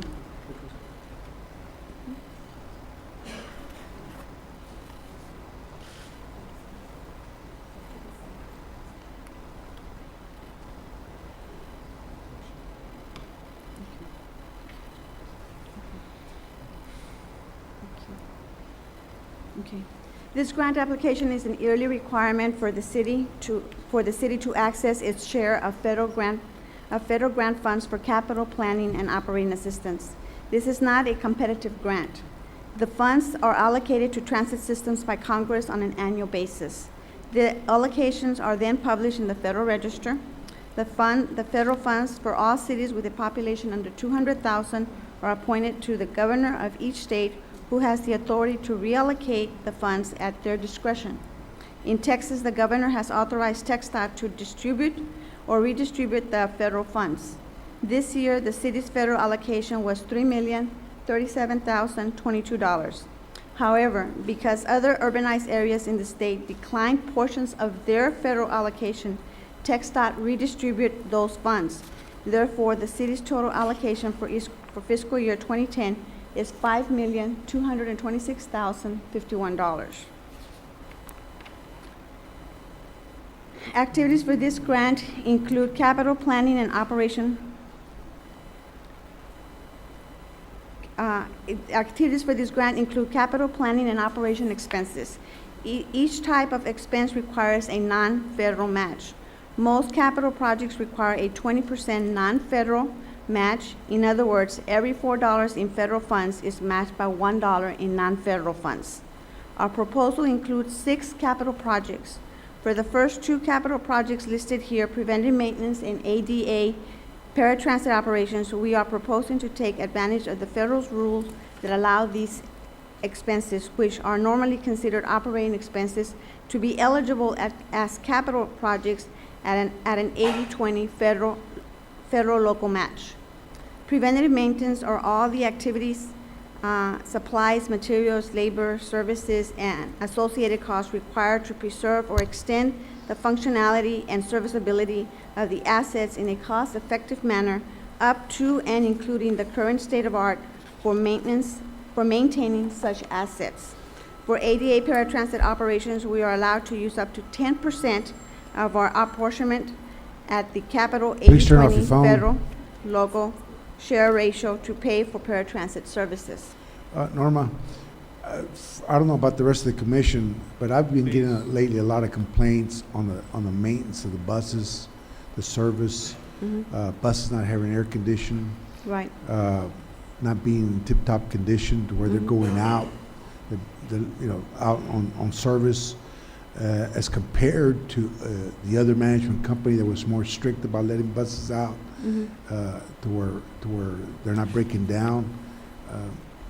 What can you do about this? I mean, Well, in fact, I even got a call to invite me to ride in the bus with no air conditioning. Right. Well, I'm happy to report that today, all the buses that were out in operation did have working ACs. But they've been on board for 2.5 months, I guess, already. It's a period of transition. We are experiencing record hot temperatures. There is a backlog in some of the air compressors. They did receive some air compressors last week. They worked on them this week, and I mean they're working to repair. I know that Roberto and Mr. Luna and Mr. Perales are working with the maintenance contractor to try to get that matter addressed. Yeah, but shouldn't have the contractor been prepared for this? Knowing that, you're supposed to have in stock a certain amount of parts and stuff like that to keep these buses running in case one goes down like that. I mean, I believe that, like I said, the parts were ordered back in June, and there's a backlog of parts, but they are addressing that. Again, that's representatives from the company are scheduled to be here tomorrow, and there's meetings that are set up that are going to be discussed with again. So it's no failure. You don't think it's a failure of the maintenance company? I think it's too soon to make that call. I mean, there were the contract stipulated they were going to have 6 months to bring this fleet back up to par, and there was an assessment that was made for all these vehicles that indicated the status of where each vehicle stood and what it was going to take to bring it back to its repairable standard, repairable state. Okay, go on, please. The next project that we're going to purchase is a heavy-duty transit bus. We will be, that is one of 9 buses that we're going to be receiving at the end of the year or the beginning of we're scheduled to receive some in December of this year and January of 2011. And because these buses will come equipped with wheelchair lift and will be compliant with ADA, it is eligible for an 83 federal match, and the city will only have to match at 17%.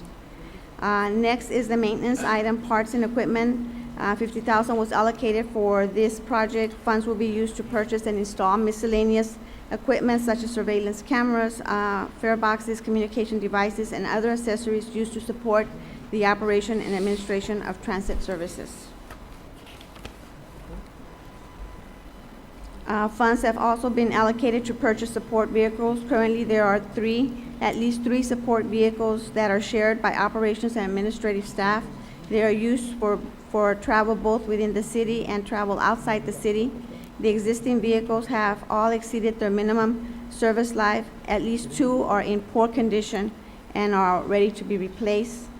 The last capital project is the Brownsville Multimodal Terminal, and that funding has been allocated to the construction of that project. We also have funds that are being allocated for planning, like capital projects. A 20% non-federal match is required for planning projects. We have allocated a total of $18,750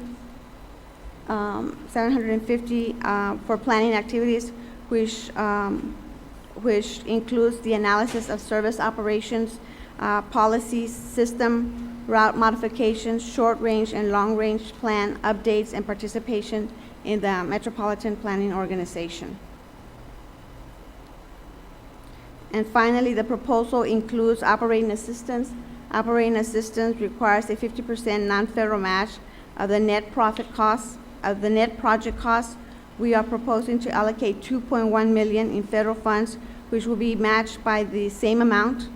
These funds can be carried over for up to 3 years. $569,719 is non-federal match, will be contributed by TxDOT. The city has subsidized approximately $1 million for fiscal year 10. Now they'll be able to get reimbursed that money back, and will roll over approximately $950,000 to 2011.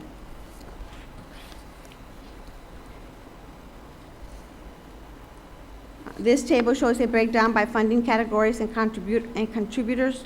The city's contribution for capital projects will be $409,106, which will be matched by $1,688,922 in federal funds. The city's contribution for planning projects will be $3,750, which will be matched by $15,000 in federal funds. And the city's contribution for the operating expense will be $1,530,281, and TxDOT will contribute $5,069,719, and the federal contribution will be $2.1 million. So the total commitment that from the city for this grant is $2.2 million, $2,298,670 for a federal federal leveraging of $5,226,051.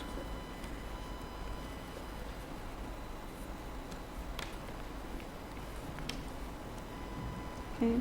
One of the requirements for submitting this grant application is to hold a public hearing. The purpose for the public hearing is to obtain views of the citizen on the proposed project and performance of bus. A public hearing notice that included the proposed budget with brief descriptions of the proposed program of projects was published in the legal notices portion of the classified ads section of the Brownsville Herald on August 1st, 2010.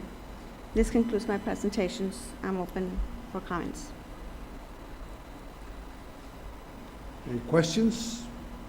Thank you, Norma. Move to close Just- public hearing? No, Second. we have an individual here. Okay. This is a public hearing. Mayor, let me ask Norma one quick question. Norma, I know we're talking about maintenance and operation. Mhm. Is there anything out there for bus shelters and things of that nature? Anything that the Federal Transit is looking at to help communities, even if it meant matching and so forth? Shelters, benches and covers. I realize that's needed all around town. Is there anything that is there anything Yes. out there right now?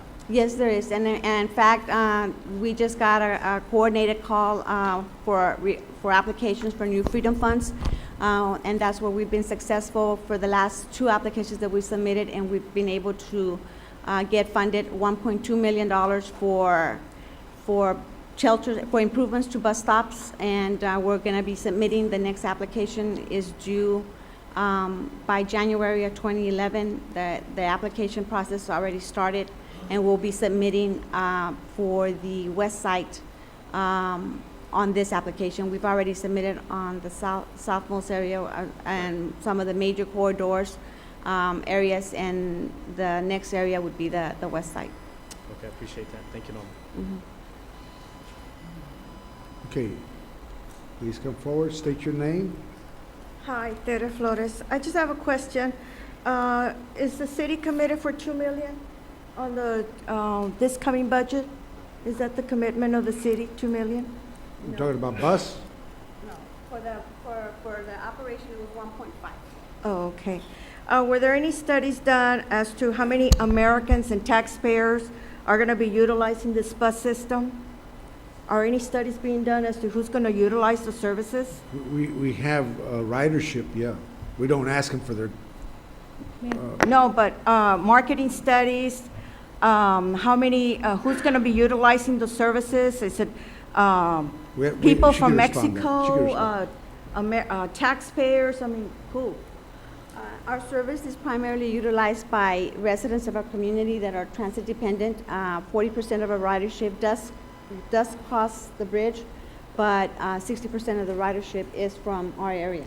And the people that use our service are people that need to go to work, students to go to school, elderly, mothers with children. Yes, we do have the information of the people that use the service. and I'm sure she'll provide you the data if you want. Okay. I mean, why do you care if they're a U.S. citizen or not? Well, I don't understand. Taxpayers are paying They're for still this paying, project. no, but they're paying too. Taxpayers are They paying don't for get this on that bus project, for sir. free. Commissioner, They don't get on the bus for free. Commissioner, this is a Taxpayers are public paying hearing. for this project. I'm just curious how many taxpayers are going to be utilizing That's the fine. service. It's just my question. Everybody Well, pays. Just to Commissioner- clarify, No. resident aliens Taxpayers, pay taxes. Commissioner, we're Pay- getting are off paying track for here. Let this her, project. it's a public hearing, let her voice her concern. I She's can give you entitled that. to. Our ridership numbers for, we have approximately 5,600 trips average daily. So our annual ridership is approximately 1.7 million. Tere, whether they're taxpayers or not, they use the service, it's a public Well, sir- Let me finish, Tere, please. Y'all come here, y'all come ready with your guns barreling, but listen, this is a public, accessible transit system for shoppers, for visitors, for foreigners, for residents. It's open to the public. We cannot deny anybody. Everybody pays, I have a comment. Exactly. okay? Everybody pays. I mean, it's not given free. They pay. I'm just curious as to if studies are done and whether taxpayers are going to be utilizing She the already answered projects your or not. question. And Any other another- question? Any other another- question? This is a public hearing. Let me finish with her. Another question is, what's the impact that's going to happen to the businesses downtown? Are they going to lose business because now their customers are going to be bussed out? Have you done studies as to how it's going to impact the Bussed out business, where? downtown business community? Bust out where? Well, to Walmart, to other stores. Well, They're if going to be people wanna- bussed out. If people want to get to Walmart, that's what we're supposed to do.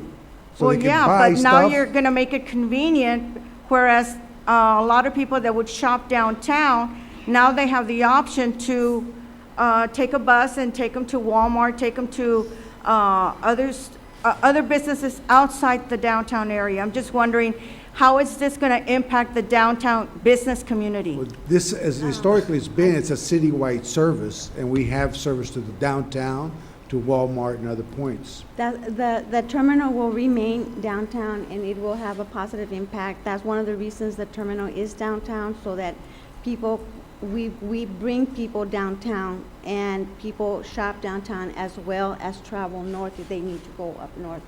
But the ridership is the reason that we kept the terminal downtown, and the feasibility study indicated was that we needed to keep the terminal downtown because that's where it was most needed and people were most using it. Okay, thank you, Tere. This is a public hearing.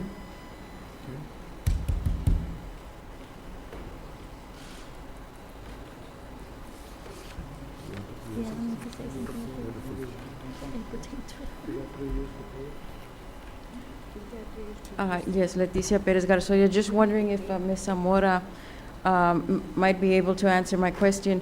There was a time, some time back, that some of the routes were taken up. My daughter is disabled and she rides the buses. So there are certain routes that were taken out that were very close to her house, and she has epilepsy, and she can get an epilepsy attack anywhere on the street or wherever. And this part was removed, and she has to go to another part of my area to go get a bus.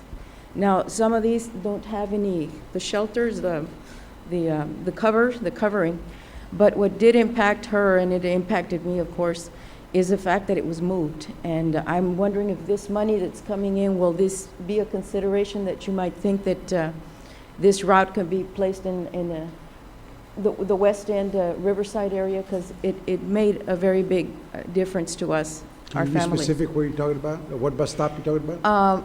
I'm talking, it was before the railroad tracks on Riverside. Across And now Leaks? now it's beyond, and it doesn't have any shelter or anything, so it's more of a walking distance, and it Okay. had been before. Going. On Riverside Boulevard. Yeah, but before you get to railroad tracks, but going 8th Street. towards Casablanca on the left side, That's That's 8th Street. across Fronton?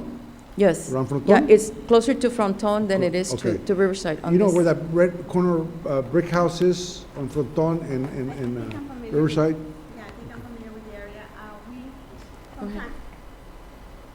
From time to time, we do route analysis, and route analysis of our ridership, where our riders are going, what bus stops are being utilized, and we do realign our routes. But anytime we do that, we go through a public hearing process, and the public has an opportunity to come in and express their concerns of, why we should maintain the route the way it is or realign it. The last realignment that we did was several years back, and I guess and maybe during that Okay. realignment. Would you be kind enough to provide her and the public information when the committee meets? Your Okay. committee meets that hears these things? Mhm. Because I think they're more apt to understand what you're Right. talking about and those needs, because they deal with that. And I'll be happy to give you my name and phone number, and we can call, and we can get with our transit planner, and we can go over that. When does that committee meet? The Transit Advisory Committee meets every third Wednesday at Every third Wednesday? Every third Wednesday of the month at the bus administrative offices on 700 Colunga at 5:30. So it's over there way by Billy Mitchell, Right. 700 Colunga. Right. Okay, where people understand, it's the third Wednesday of the month, Third Wednesday of the month. What time? At 5:30. 5:30 p.m. 5:30 p.m. at the administrative conference room on the second floor. Second floor, over there by Colunga Street. Right. There's a Okay, bus stop and right in Billy front of the Mitchell, building. Billy Mitchell, Mhm. okay. Thank you. Okay. Commissioner Zamora. Yes, I just wanted to respond to a previous commenter. She was asking about the type of people and who rides the bus, and I just wanted to let people know that I ride the bus, and that I rode the bus this year for a whole month to South Padre Island. So you can imagine how many buses I had to ride. Just because I'm a commissioner doesn't mean that I'm rich. So just like everybody else, I have to utilize the resources we have at hand, and they're great resources. So thank you very much for what you do. I don't think anybody can claim they're rich being here on this commission. Thank you, Norma. Thank you. This is a public hearing. Can I have a motion to close? So moved. We have a Second. motion to close by Commissioner Camarillo, second by Commissioner Triani. All in favor? Aye. All opposed? Motion carries. This is an action item. Move to approve. Second. We've got a motion to approve by Commissioner Camarillo, second by Commissioner Longoria. Any further discussion? All in favor? Aye. All opposed? Motion carries. Thank you. Item 9. Item 9, public hearing and action on first reading of ordinance number 2010-911-F to amend Chapter 46, Article 2, litter of the Code of Ordinances by amending Sections 46 and 47 through 46 through 52 of the Brownsville City Code, prohibiting the use of plastic bags in the city of Brownsville and ordaining other provisions related to the subject matter. Mayor, I'd like to table this item. We have a motion to table this item by Commissioner Camarillo, second by Commissioner Gowan. Any further discussion? All in favor to table? Aye. Aye. All opposed? Motion carries. Tabled. We're to the public comment period.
Let's go to item, we did 12, 13. I think we're at item 14. Let's go to item 14.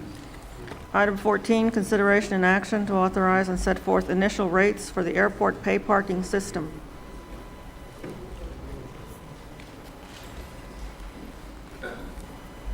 Mayor, City Commissioners, you have in the packet, the information was sent out, and also you have a blue file folder that has in it a proposed rate chart.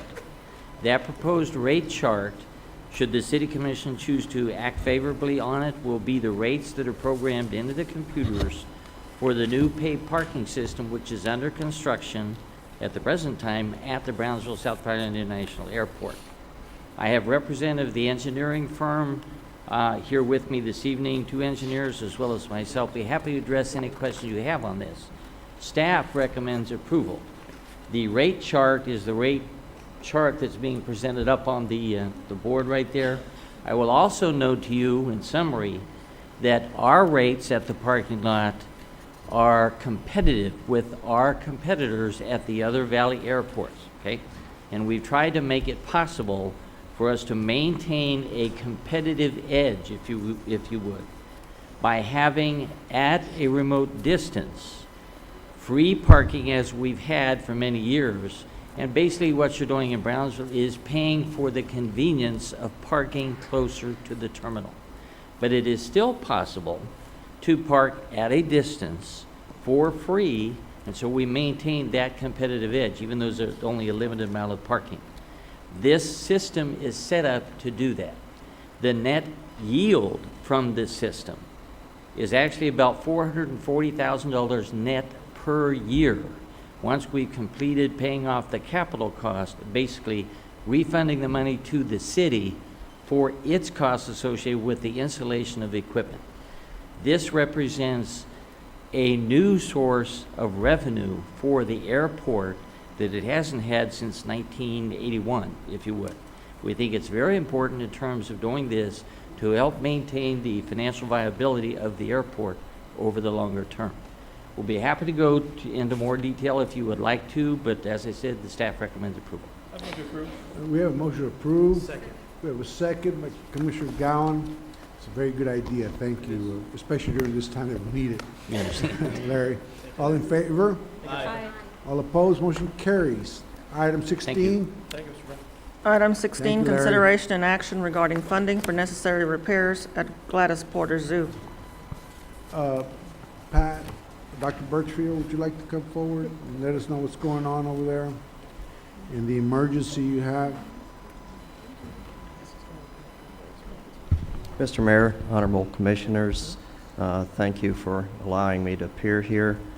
3 years ago, we began a process, and that process included the fact that we were working hard, the commission, zoo staff, to get the zoo into a condition where it could be reaccredited. We were dealing with 39 years of an aging facility, and our maintenance requirements and demand far exceeded our in-house ability to complete all the needed repairs.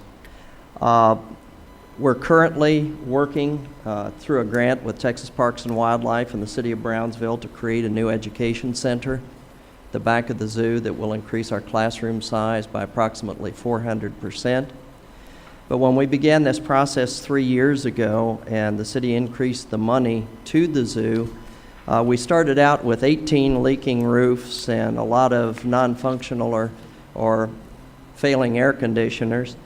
Well, we managed to repair 12 of those 18 roofs and replace several of those air conditioners, but this past week our roof failed on our current education building. We lost several valuable library books because they were damaged by rains. And right now, just to be frank, we've got an air conditioner that's out in the Australian building, which was an area that the public comes into and tries to cool off on hot days. And also, we need to air condition the animals that are in that building. Our kangaroos cannot be outside in 100-degree temperature. And quite frankly, I just don't have it in the budget to make that repair at this point in time, and we're talking about $19,200. And, but that's an immediate need, and if the city has it within any realm of possibility, any fund, any category, we could sure use the help in this particular item at this point in time. I think those of you that frequent the zoo and come to the zoo will realize we're doing everything we can within our ability to increase new revenue streams. I will be thrilled to come to the city of Brownsville someday and say thank you for all you've done, but right now we need a little bit of help, if that's within the realm of possibility. We put approximately 36,000 people through our formal education programs this year. Right now, I'm housing those students that would be in our education building and our special events building, which we normally rent out for special events, but I need to make those repairs. Okay. Thank any you for questions the commission? consideration. Any questions? Any questions? And then I'll make a motion to allow the city manager to fund these emergency repairs for the zoo. I think it's something that we should all support based on the fact that it is a main attraction of the city.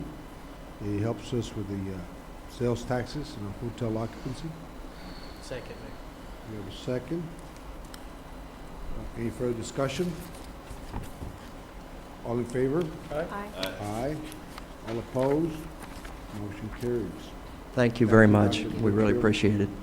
Okay, we have discussion item 17. Item 17, discussion regarding the function of the Cultural Affairs Advisory Committee during fiscal year 2010-2011.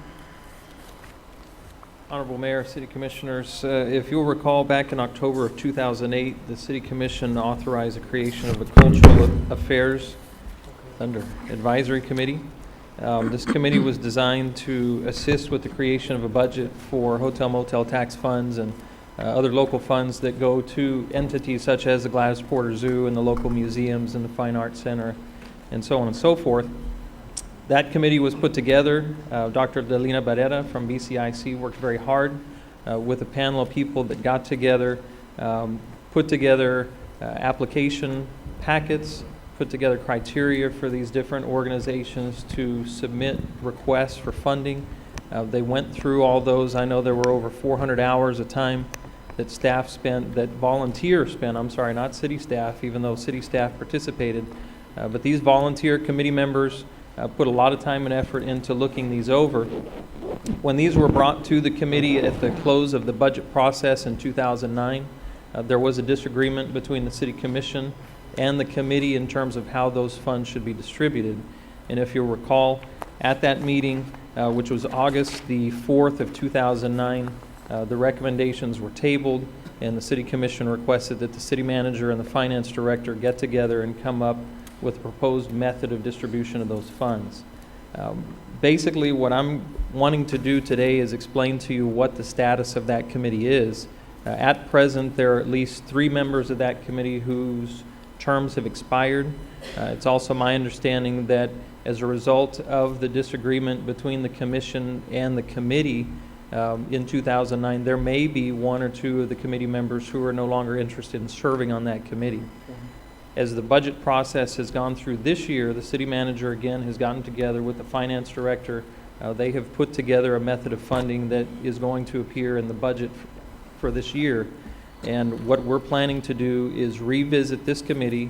The city manager has asked me to work with Dr. Barrera to reevaluate the committee, to bring to you recommendations in terms of who needs to be reappointed, what positions are vacant, and then also to look at the ordinance that created this committee to see if there are some changes that need to be made to that ordinance, because there are a few members of the committee that are specified by position instead of just blanket appointments by the City Commission.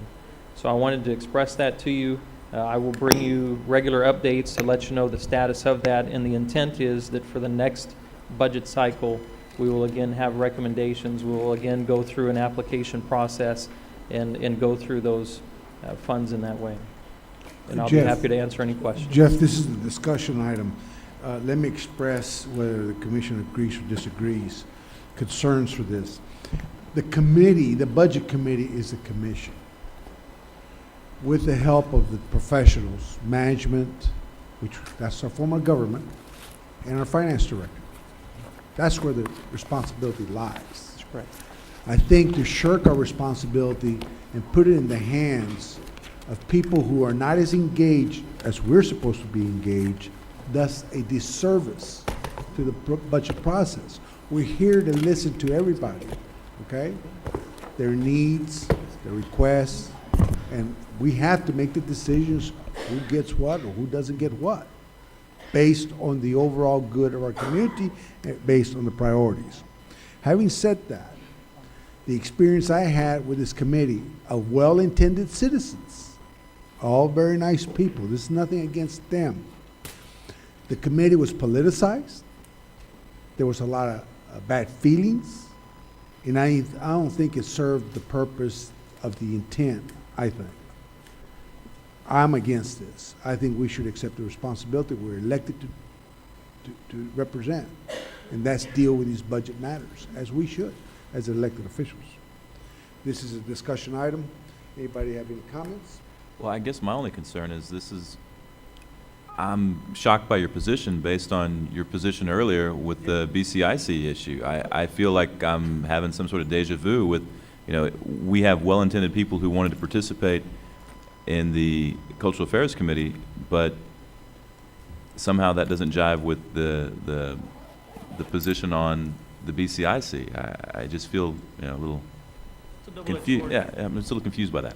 Well, if I recall, you also supported not going with the CAC's recommendations as well, yet you support Well, I think supporting BCIC board members. I So I think think that's rather hypocritical of you to say that about No, because the I think mayor's what stance. the situation is that you want to get the input of the public on these issues. And I think if you have people that can assist in the budget process, one of the big concerns I have with the budget process is we've got these lump sum allocations.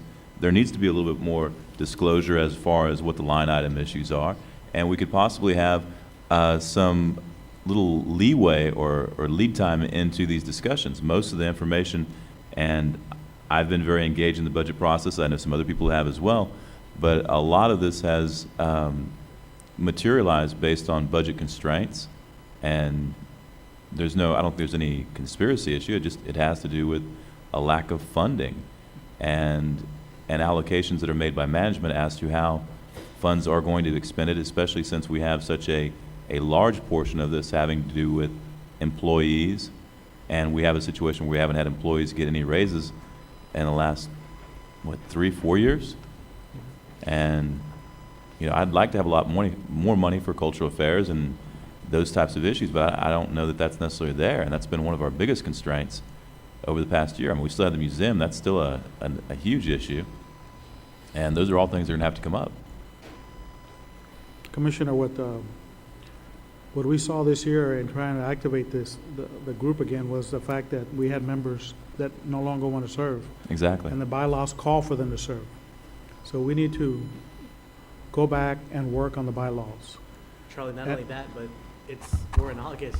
Yes, And it's when a that little- group was in place, that was when, I think, December, January. Right, So, right. It's a little late. You're right, Commissioner, but when we started the budget Yes. this year, we felt Right. we needed to rest from that. yes. And possibly get back with the commission, and if you want to activate them after the process, so they can work with us throughout the year, maybe get a better angle on Right. things and how things work out and things like that, and then next year get full scale with them working on the actual numbers and bringing before the commission their thoughts and their numbers and things like that, so you all can make decisions.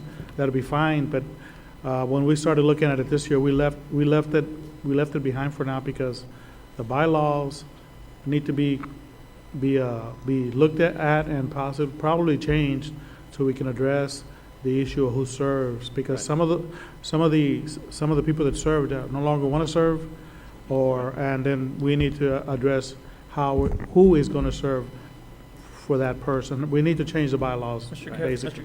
Well, sorry, Commissioner, I just want to make one quick comment. I think, Charlie, the committee did serve a purpose in that it took, I don't know how many months to review applications, but to really give the commission detailed information as to find out more information about that organization than I think any of us knew. And so regardless of whether we went with their recommendations or not, to me, that's besides the point. It gave us information as to what they do and how they do it and how well they do not. And I think that's still important, and I think that's why the committee should come back in some way to tell us what each orgs do and what they don't do well and so forth. I thought that was information that we couldn't just do overnight, and they did. And so they did serve a purpose, and I thought it was a good one. I don't believe that the issue with the commission approving or disapproving any suggestion or action that they wanted to present to you was the issue. I think outside interference, the criticism that was being brought upon them was too much for them to take and bear, and they want it out. And you're right, they're volunteers serving a purpose. They were appointed by the commission during that time to review all this with us.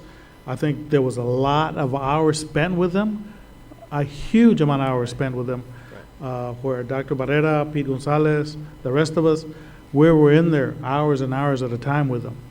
So when everything was brought before the commission during the time that these people, the nonprofits, were being taught how to do their presentations and or their applications and things like that, it became very hostile. The outside criticism that we're receiving, these people just don't. We need to correct. We owe it to them to correct the bylaws and things like that to assure that they don't get that type of treatment if the commission decides to activate them again. I agree. And all of those people were good people appointed by the commission, friends of ours. We work with them on other projects. They're in charge of another entity or things like that in our communities, whether it's working for the hotels, etc. And we just need to offer them a better thought process as if the commission wants to approve them as reappoint it or activate them again, as to how we're going to do that without reducing the amount of outside interference and criticism that they received. Sorry, Commissioner, go ahead. That's all right, that's fine. Charlie, I'm for and against, on both sides. I'm thinking politically where we have these decisions that we need to make as a commission and where we should act upon them and take it upon ourselves to be the ones that are informed on it and make the decision. Like you said, these people have they're volunteers. Right. Anybody that serves on our committees are volunteers. When you open it up to public comment, we're elected. Whether we're here in the next cycle or not is completely up to the citizen. But while we're here, we need to accept what is brought before us. A lot of these volunteers don't need to be hearing many of the things that we might agree or disagree with. And that's what's happening, that people are putting in their time volunteering and having to listen or having to put up, like you said, with these kinds of issues. That's our job. That's not the committee's job. And it's important to get everything in order, meet with the nonprofits themselves as to what they thought of the committee when it was activated last year, what we need to improve on, We did things it like before. that. But before we bring it to the commission, we want to be able to have those issues addressed. I'll repeat what I said earlier. I think it's unfair to you and the finance director to spend this kind of amount of time with a committee that really has no authority and really is not in touch with the community as they should be, because they're not expected to be. We're expected to be. We're expected to live this every day of the year. Nobody understands better of what the civil service contract how it's going to affect our budget than we do. Nobody understands better that the employees haven't had a raise in 3 years than we do, or should.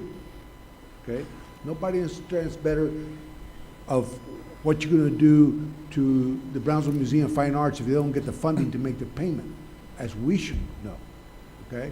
And we have that responsibility to serve as elected leaders and a fiduciary responsibility to be engaged and make those decisions in the overall best interest based on the priorities, the funding of our community. Not shirk it off to other people who may have a conflict of interest because they sit on one board, let's say, that has to do with culture. So obviously, they're going to favor that entity. And you can't blame them for that. Now, we do that here, and we show biases, we're held accountable by the people. They don't, and I don't think they should be subjected to that. You have your job to do. This is a management form of government. That's your responsibility, and that's his responsibility. We're here to work with you based on your guidance. That's Well, my position. there was action taken a year ago to activate this group and to create this group, and the commission voted for it. It's our responsibility to eventually bring it back with improvements and bylaw changes for you to consider. So that's what we're going to do. Okay. This is the discussion item, so there's no action taken. Can we have, but before we, you want to say something? I'm sorry. Huh? He wants to adjourn. Motion to adjourn. I'm sorry. Oh, okay. Before we say that, I want to thank the citizens for participating during the public comment. This is your opportunity, and I want to thank everybody for coming here and respectfully disagreeing. Thank you very much. Mayor, can we say happy birthday to Estella? It's her birthday today. Oh, happy birthday. Happy birthday. Let me tell you, she does an awesome job, as all of our city employees do. Thank you, Stella, for everything you do for us. Happy birthday. Do we have cake? Do we have cake? Motion to adjourn? Second. All in favor? Aye. All opposed can stay.